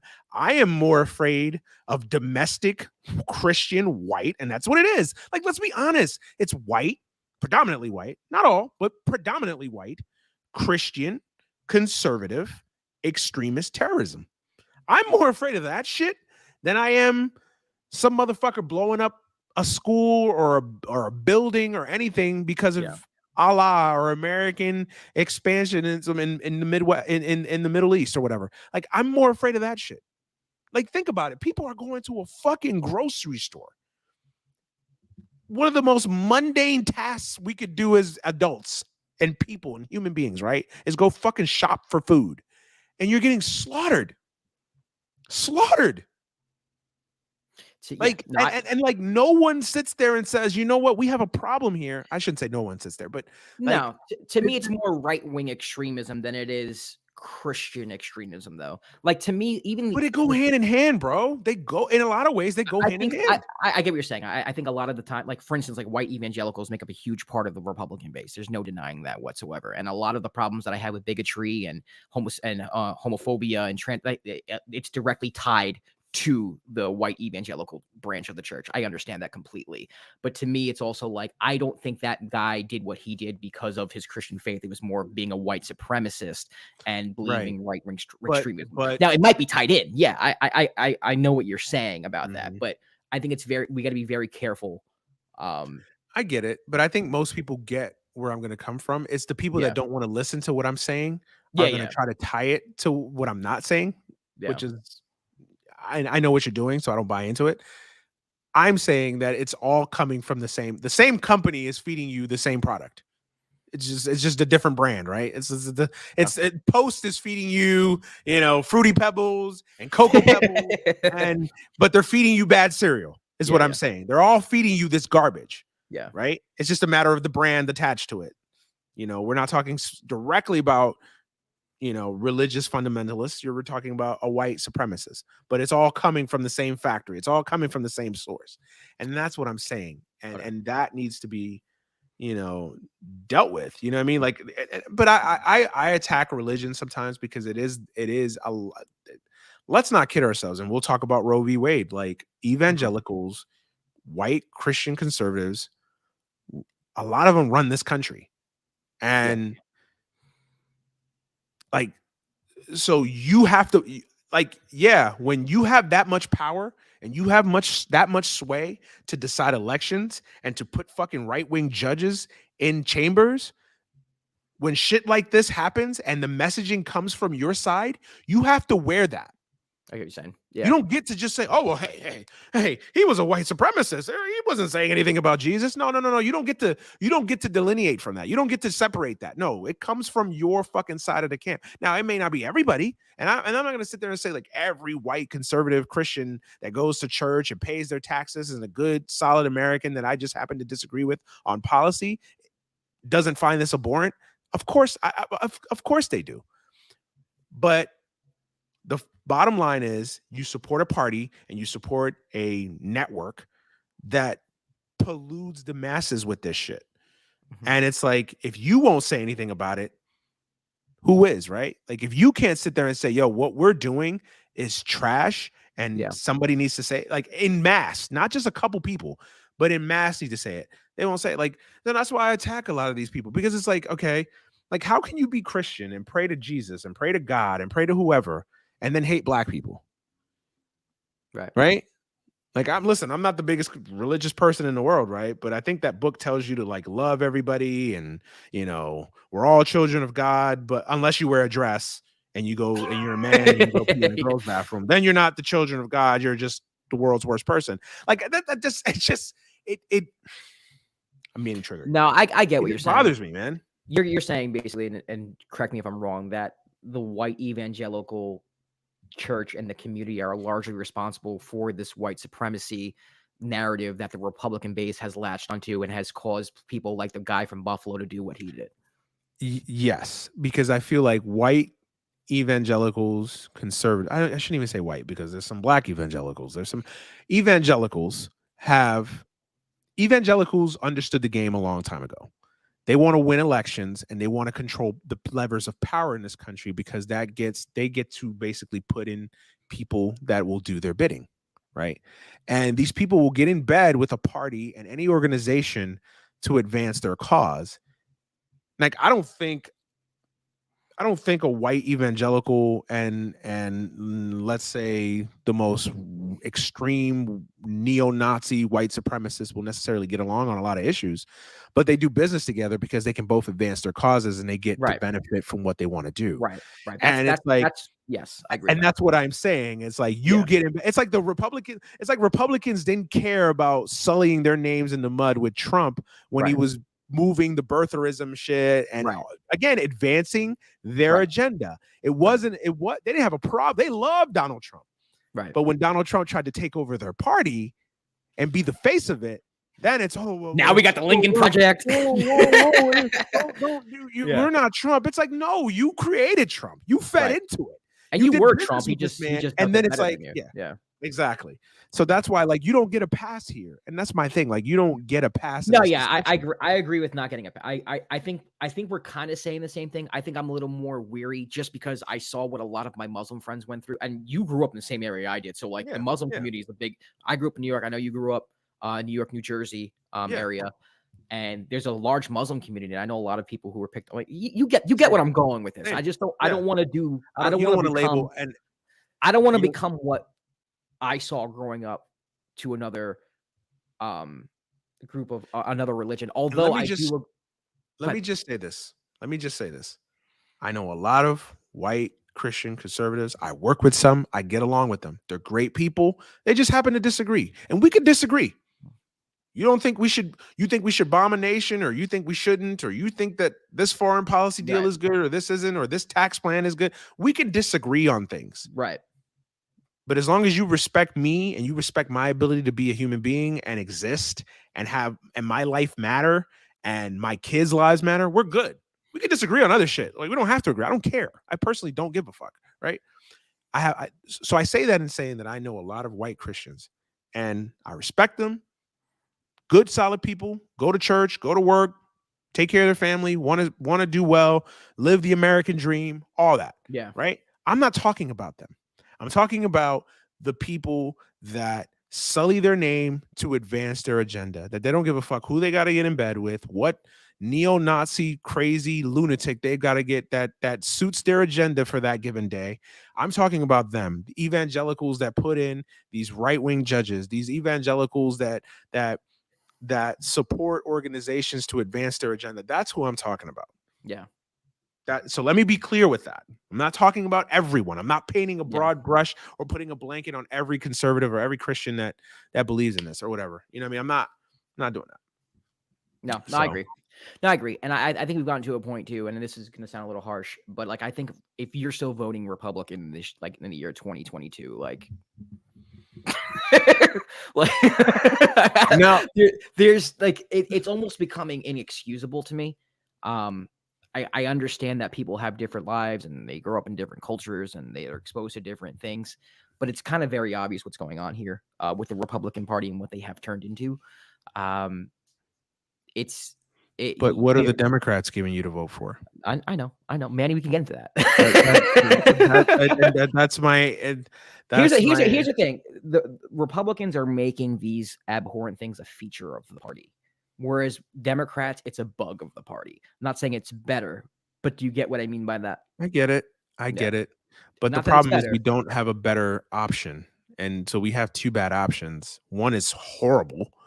The other is like, fuck, like really? Like they're just both terrible options right now. And it's like the Democrats, I mean, we could talk about Roe v. Wade. I mean, it looks like it's going to be repealed. I don't know yet. We'll see. Still a lot of moving parts to play out. But if that court op-ed or whatever you want to call it is to be believed and true and hasn't been debunked, it's looking like Roe v. Wade will be finally overturned and repealed.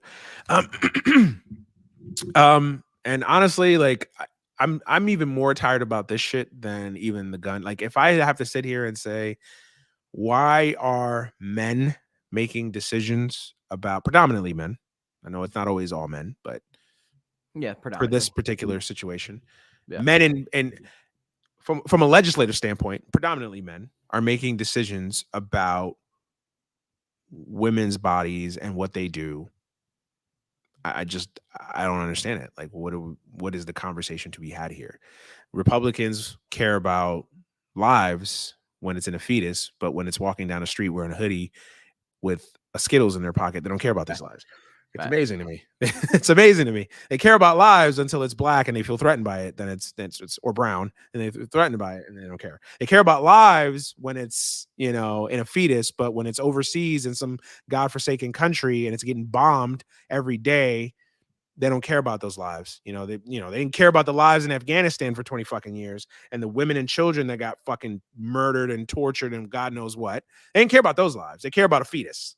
They care about that. That's a life. But little Muslim babies and kids, they don't get the same. They don't get the same. Or all the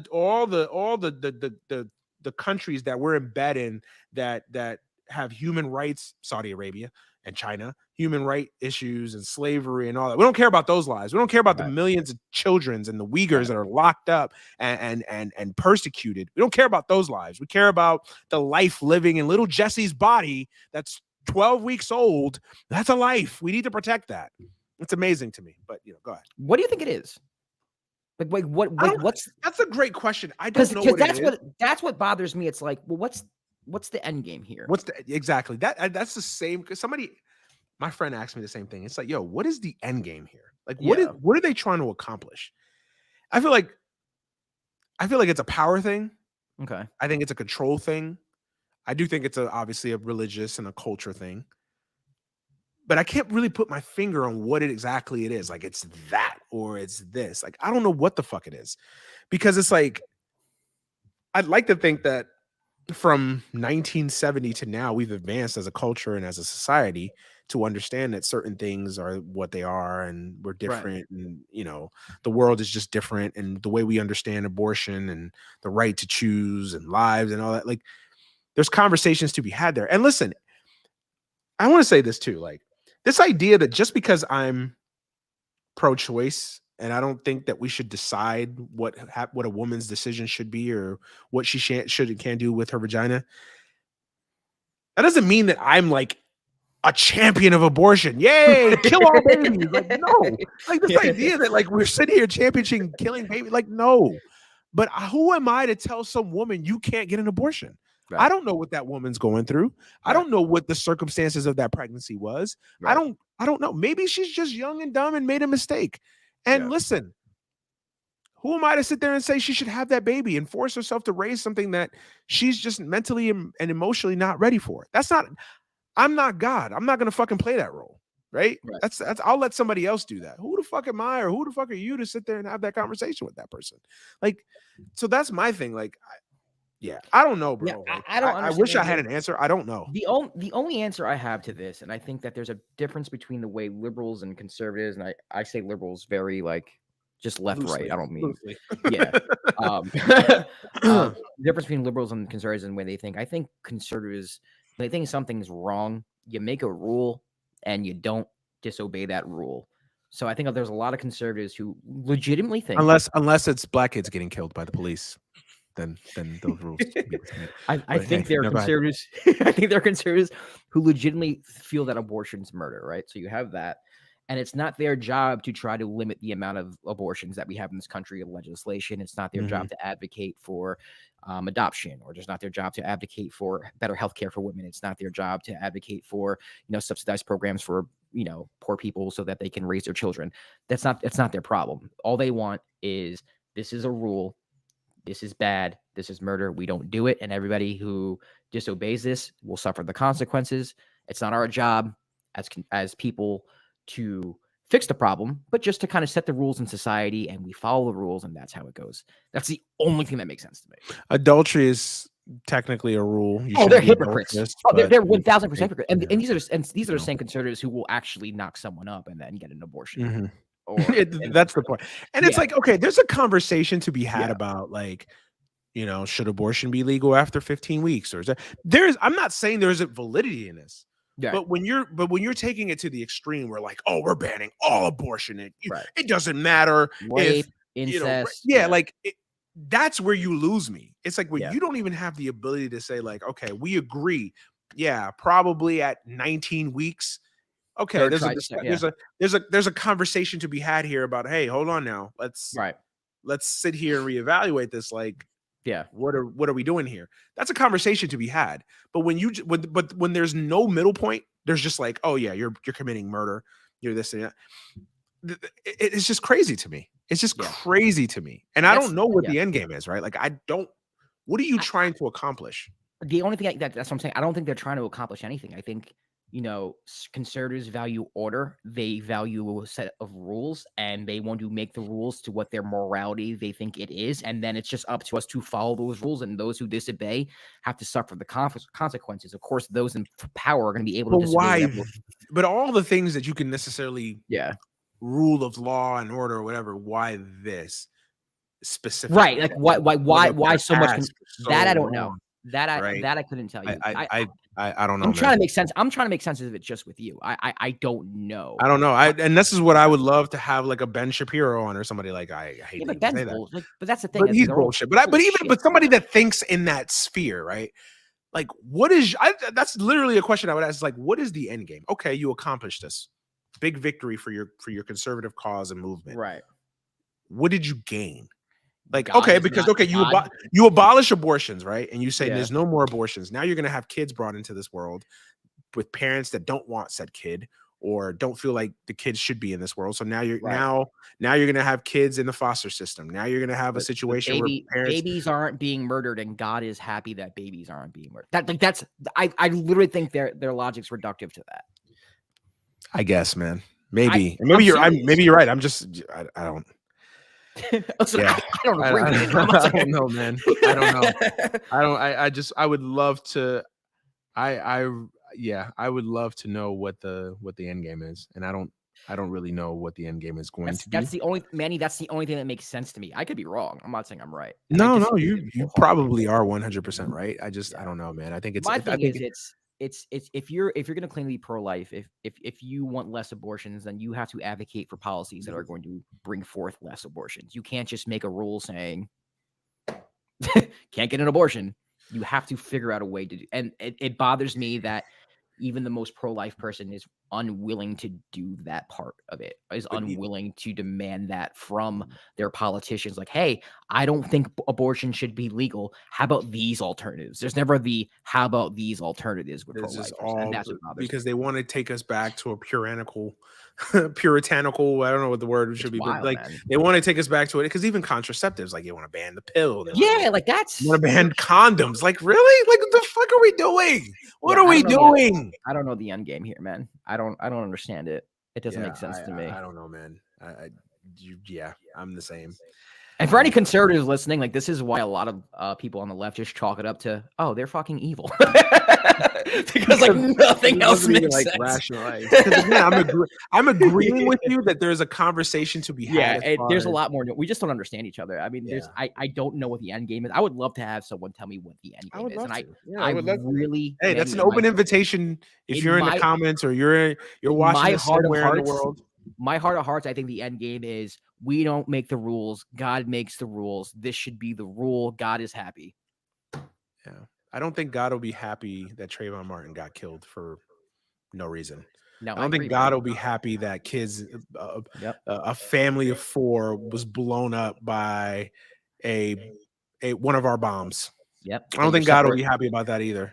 You're separating kids at the border. You're just everything. Yeah. I don't think God's will be happy. I don't think God looks at Donald Trump and stand-up individual. That guy. I don't.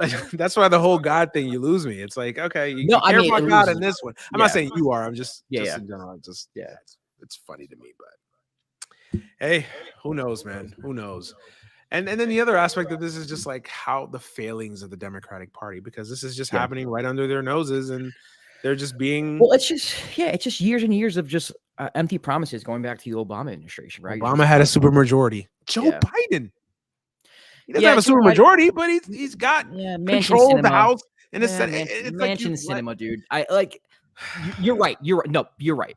You're right. I'm not going to try to dismiss the fact that he doesn't have some sort of power. To me, it's more on Obama, if I'm being honest with you. It's absolutely on Obama. It's more on Obama. Absolutely on Obama. Yeah. It's just another thing on Obama that just like I What mean, did how do you you not? do for 8 years? What did you do? It's he ran on codifying into like that was part of his campaign.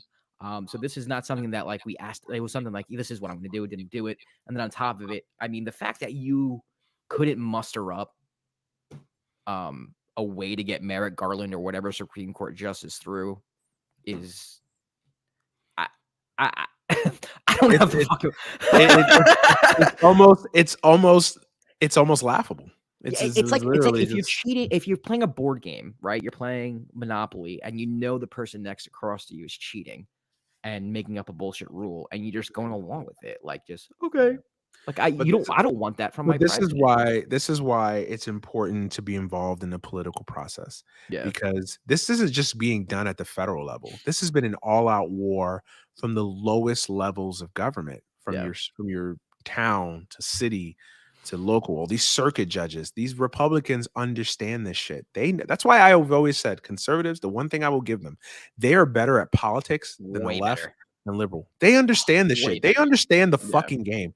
Yeah, you can have your fights about Chris Rock and Will Smith. Boy, that's another one we missed out on from the podcast. You can have your fights about these mundane virtue signaling, shit that you like to have on the left, right? We're gonna win the war. We're gonna win the war in these courthouses and by electing municipal, state, circuit, judges that are conservative, that will uphold our values, that are like we have conservatives across the country like firing people who like upheld the election results. Yeah. Like what the fuck? I don't give a fuck, bro. But that's what they did. But the Republican Party. They understand. They understand how to win in politics. They understand. I'm not saying about the Republican voters. I'm talking about the Republican politicians are batshit crazy comic book level Villains. Evil. Like they are like, like just hilariously super villain evil. Yeah. Like it's fucking crazy to me. But it's how you win at politics. You got to be the voters. Yeah, not the voters. And it's not the voters because I think it's not. It's not because I don't want to paint every voter because I think that's the problem that the left has also is that we paint everybody with a broad brush. And even I do it at times. It's hard not to. Yeah, like but I think that to say that every I think that there is a batch of people that are in the middle that just how are you improving my life materialistically? And I think neither party is the answer to it. But I think that they look at the margins and see, okay, what party doesn't piss me off as much as the other? And we're all different, right? Like what pisses me off may not piss, right. Bob the independent but leans conservative in Ohio, right? Like, right. What pisses me off is this bullshit the conservatives try to run. What may piss him off is the fact that liberals want to spend more time arguing about, Joe Rogan than, actual issues that are improving the country and whatever. The fact that, we have enough money to send to Ukraine, but we don't have enough money to, I don't know, clear student debt, to fix the situation going on with the supply chain issues. It's crazy. It's crazy. We can't pass Medicare for all, but we can send Ukraine $100 billion. It's interesting to me. It's interesting. I keep hearing we don't have the money to do these things, but we could spend $20 billion in Afghanistan. Yeah, let's take amazing. Let's take COVID very seriously. Then once I'm in office, let's throw everything that we have towards COVID towards it's amazing. Military spending. No, I agree with you there, man. I think the only thing I would push back on is that Republicans as a party, the politicians literally offer nothing. No, I mean, and that's not to say that they offer something. They don't offer anything. But like what I'm saying though is like they literally offer nothing. Like if you listen to Democratic politicians and Democratic voters from the center left all the way to communist.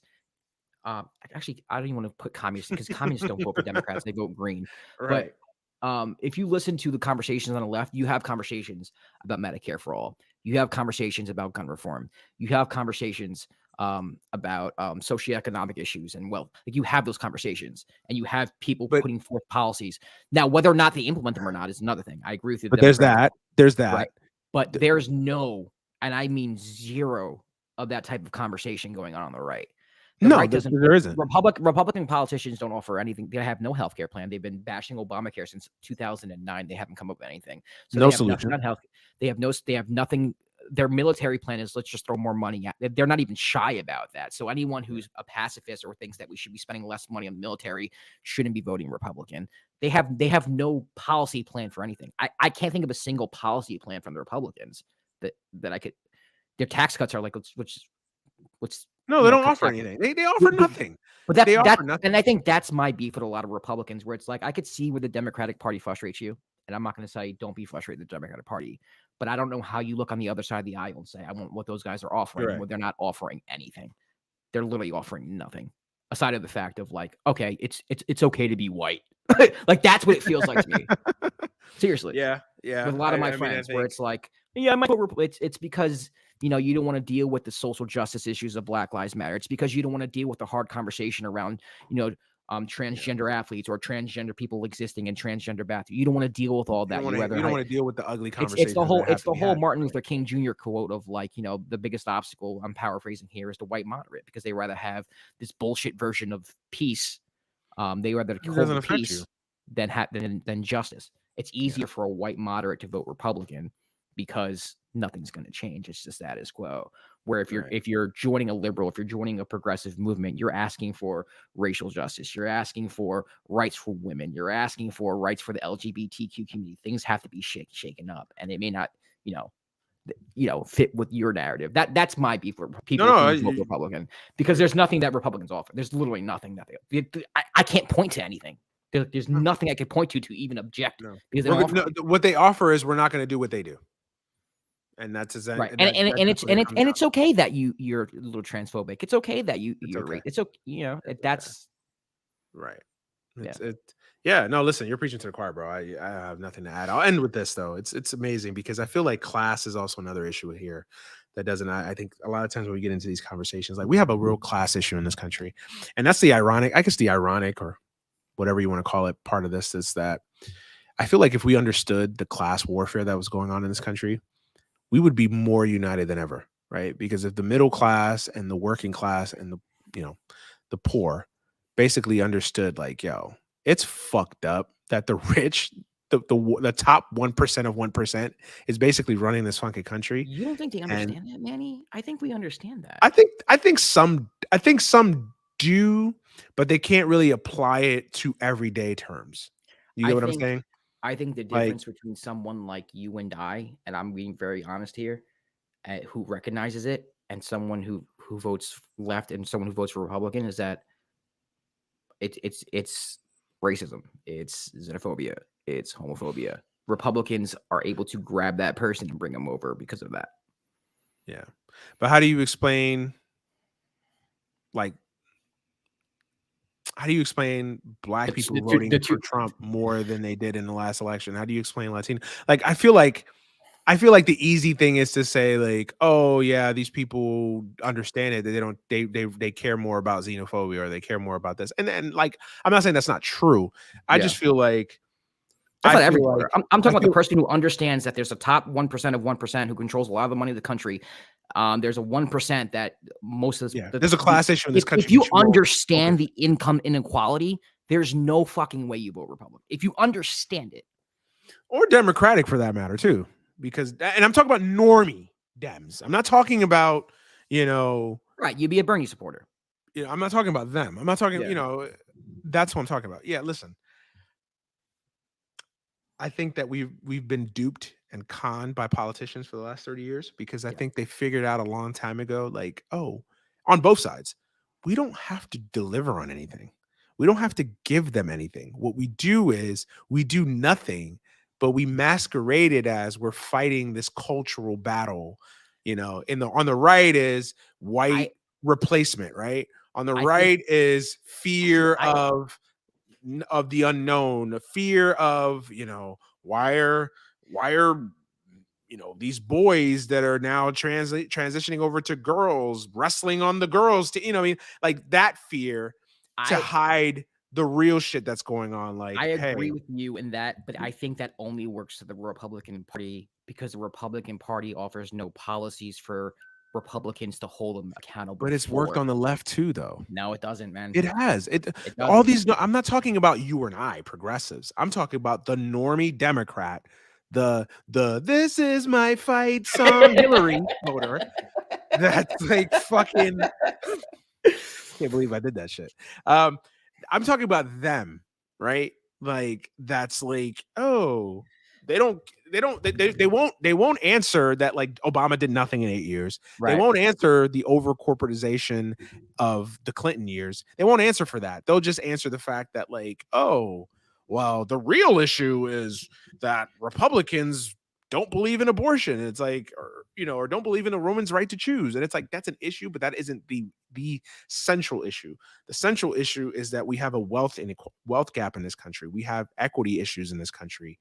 We have a class issue in this country. And those are the things that I think are cross party lines that I think that if we discarded all the fucking bullshit and got to the fucking crux of everything, we'd find more similarities than there are differences, but we don't because we're stuck on the stupid shit. My point was that I feel like whenever a Democrat's in office, that Democrat's held way more accountable than a Republican president with everything, with the economy, with everything, because the Democrats have to make policy promises that they never uphold to because they suck. And people like you and I are not afraid to criticize the people we vote for. Trump didn't follow through with anything. Trump didn't build a fucking wall. Trump didn't. He did though. He followed through on. Started building though. He didn't. He didn't. No, but listen. But no. You're missing. You're missing my point. You're missing my point. Trump was elected in part to piss. Let's be real here. I think people that voted for Trump knew he wasn't going to do shit. I don't think that. But I think a lot of them feel like he accomplished what he was supposed to. Which is what? He moved the court to the right. He did that. I don't think your average American voter was thinking about the Supreme Court when they voted for Trump. Some on the right are. And that's the difference between conservative voters and liberal progressive voters. They understand the game. They understand where real power is wielded in this fucking country. They don't, yeah, you won the presidency. Who's in the fucking Supreme Court? Who's in these circuit courts? Who are the ones that are actually upholding and passing through fucking laws?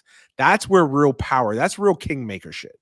You know what I'm saying? And I think, I'm not saying that every conservative think that. I think there's dumb voters on both sides. There's I don't want to say dumb voters, low information voters on both sides, right? So I'm not going to say here and say that they're like Machiavellian twisting their must. But I do think that that's the difference between left and right voters. I think some of them understand how the game works better. I think that but if you look closely, Trump moved the court to the right, right? Oh, yeah, but but you could say that a lot of a portion of the Republican Party elected him because they knew he was. Because he was the Ted Cruz's of the world and their constituents, and like, yes. What I'm saying is that I just lost my train of thought. Fuck, I had a point. Keep talking, maybe I'll remember. Damn, I had a point. No, I'm just saying. You're saying that Trump didn't fulfill any of his promises either. You know, so did he really succeed in office? Because he didn't. All he did was he promised to build a wall. He promised to get us out of Afghanistan. He started to get us out of Afghanistan. No, this is my point. I remember my point. My point is that for instance, like there's no reason. I'm 35. I had to think of my age. I've seen 2 major recessions in my lifetime, both happening under Republican presidents. I've seen one domestic terrorist, like huge domestic terrorist attack in my lifetime happening under a Republican president. Why on earth? I've seen more jobs created by far under Democratic presidents than I've seen under Republican presidents. I've seen more tax cuts go to the rich under Republican presidents than Democratic presidents. Why on earth is it that the narrative in this country is that Republicans are better with the economy and better for national security? It's a bullshit narrative because it's not accurate. But that's the narrative that gets pushed my out. whole point is that whenever a Democrat president fucks up or doesn't do the job well, which is every fucking time, they're held to a certain standard that a Republican president isn't, because Republicans don't vote in their presidents for policy. That's my whole point. They don't. We expect shit. I expect Biden to cancel student loan debt. I expect Biden to bring forth a better healthcare plan. I expect Biden to stop the bullshit that's going on at the border and continuing Trump's bullshit, immigration policy. We expect these things and we pay attention to it. Republican voters, and you said it yourself, they voted Trump to fucking what? Make the libs cry. Part of That's it, it. yeah. That's it. Yeah, That's I all. think The smarter ones, like you said, yeah. that was a huge part of it. The more affluent ones, yeah, maybe, yeah, Supreme Court, some, but really, what did they vote for? They don't. There's no policy that they're upholding. Oh, no, They're listen, fighting for healthcare. I'm not sitting here That's saying. my point. That's I my get what point. you're saying. I get what you're saying, and Yeah. I'm not sitting here saying that like, oh yeah, Republicans promise so much, and the left, like, no, of course not. They don't have shit. They're empty promises on both sides. I think, right? Oh, They're 1000%. empty promises on both sides. Yeah. I'm with you. We just tend to hold our empty promises a little bit closer to the vest, and we hold and we make people accountable for those empty promises. I agree, But, and that's because we, us people like you and I, force the Democratic Party to make promises because we care about because that's policy. what we expect, right? Yes, and Okay, Democrats, yeah, you're right about that. time and time again, fail to come through with policies because they fucking suck. Whereas the Republican Party, they don't have to come through with any policy because they don't make policy. They don't do it. Well, there's nothing to hold them responsible for. You get what I'm saying? Yeah, man. No, I feel you, bro. You're preaching to the choir. I think we can leave it there. I think we laid the groundwork. No, listen, because I mean, there's going to be more to talk about. Obviously, midterms are starting to gear up, or not starting; they're in full swing. Yeah. I'm worried about November. I they're really getting am. smashed. I think the only thing that might keep it from being a total abomination is this now Roe v. Wade fight, because I think this will motivate some liberals in some swings districts to be like, okay, we got to at least play prevent defense here. So that's what's going to keep it from being a 40-point blowout and being like a modest 24-point blowout. Right. So I think if you would have asked me this question in January, I would have said we're heading towards losing both the House and the Senate. Now I think we'll probably lose the Senate and probably just break even in the House. That's a victory to me. And if we can get right now that's today. Now some more shit happens. This shit, who the fuck? I mean, the way the world's working right now, who the fuck knows where we'll be at by the time November comes around? And we're not even throwing the whole the elephant in the room of COVID, right? If we have another COVID situation, or we're done with. By the way, we're done with COVID. The government's not doing shit with COVID anymore because there's no fucking way that a politician is going to be able to go on stage and say, "Hey, we're going to implement another mask mandate." There's no way. This country is. Yeah, we're done. We're done with done with it because it's like realistically at some point we've just got to learn to live with it. Like it's here, and it sounds flippant to say, right? But we've said it thousands of times. It's like, you're not, unless you're shutting down the country and paying people to stay home, which we're not. God forbid. I mean, we couldn't get I mean, I'm still waiting for those $2,000 checks that the Democrats promised. Another list of broken promises. Man, you got 1,400. 1,400. Yeah. Oh, plus 600. Oh, okay, I get it. So. Yeah, God forbid they paid people to stay home. So yeah, I'm with you. But what I'm saying is, like, something catastrophic happens on the COVID front or whatever. That's another thing that happened while we were away. I got fucking COVID, man. Omicron kicked my ass. That's another story for another day. But yeah, listen. I don't feel good about November. Let's just put it that way. It's gonna be about that. I don't know how you, as a liberal or progressive, feel any positivity or any good vibes about November. I mean, the best you could root for is what I said, which is like we barely managed to hold on to the House and we lose the Senate. Yeah, 2 years with a Senate majority and a House majority, and nothing happened. Nothing's been done. Nothing. Like Biden. Listen, we're just gonna end it here because I can literally go for another hour. Yeah, man, we're back. We are back officially. Yeah. That's it for today or tonight. Hey, man, I want to thank everybody that reached out over the last 7.5 months, man. We had a lot of people kind of reach out to me about the show and what's going on, when is it coming back. Like I said, man, we had a lot of stuff going on. Yeah. Josh had his stuff going on. I had my stuff going on. We had a lot of stuff going on, man. Unfortunately, we're not big. This isn't Callan Cowherd or Skip Bayless. We're not millionaires here. We're not people working for major organizations. We got Not lives yet. outside of this. Not yet, anyway. With your continued support. We got a lot of shit going on in our day jobs and day lives, right? So, yeah, that's the long and the short of it. So, but no, I really appreciate people reaching out, people saying, "Yo, where's the podcast? Like, you guys are needed in the space right now." Blah blah blah. And I had a lot of people reach out. People text me, DM me, people I don't know that I didn't even know listen to the show. Cool. Really feel like, hey, they were missing out. We were missing out. So, I appreciate you guys, man. Really. And again, 7 months is a long time. Yeah. In media and podcasting. So, yeah, we're just glad to be back. I'm glad to be back. And as always, man, thank you guys for supporting, listening. I feel like we're playing catch up of sorts because again, we've been gone for so long, but every like, every subscribe, all of that is appreciated. So, yeah, as always, man, like, subscribe, comment, drop a review. You like what we're doing. Yeah, all those things. We really greatly appreciate that. Yeah, like I said, we're back. Anything else to end with, Josh, before we get out of here? No, it's good to be back, man. Definitely, having conversations like that, the one that we just had is cool. Even sparring with you and the minor disagreements that we have, it's nice. DeAndre Aiden. So it's cool. Also, if anybody's a basketball fan, please turn into the dime with Josh Rodriguez. Yes.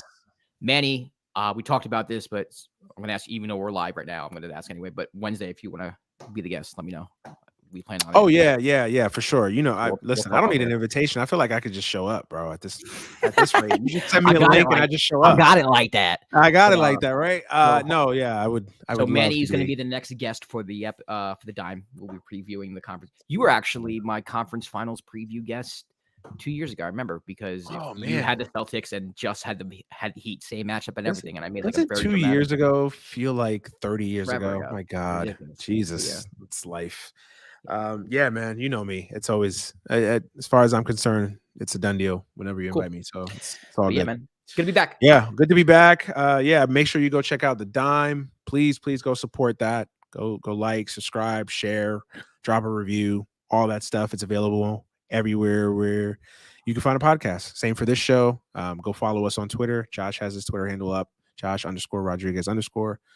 Me, I'm at the Emmanuel Brown, as always. And then go like and subscribe. Again, go like, subscribe, share, retweet, drop a review, all that on this show. It's available anywhere where you can find podcasts. Also, go check out all the stuff that I got going on. Debatable every Thursday on MLBBro.com and on YouTube. So go check that out. Me and Mark Gray spar on 2 hot button issues going on in Major League Baseball that affect black and brown baseball players, of course. So definitely go check that out and go check out everything that we got going on at MLB Bro. And then, of course, That End Sports live streaming every Tuesday and Thursday on YouTube. Go make sure you go like, subscribe, all that good stuff. Yeah, that's it. Enough housekeeping items. We're out of here. We'll be back next week with another episode of the podcast. Hopefully the world doesn't blow up before then. But yeah, for Josh Rodriguez, I'm Manny Brown. We are out of here. Peace.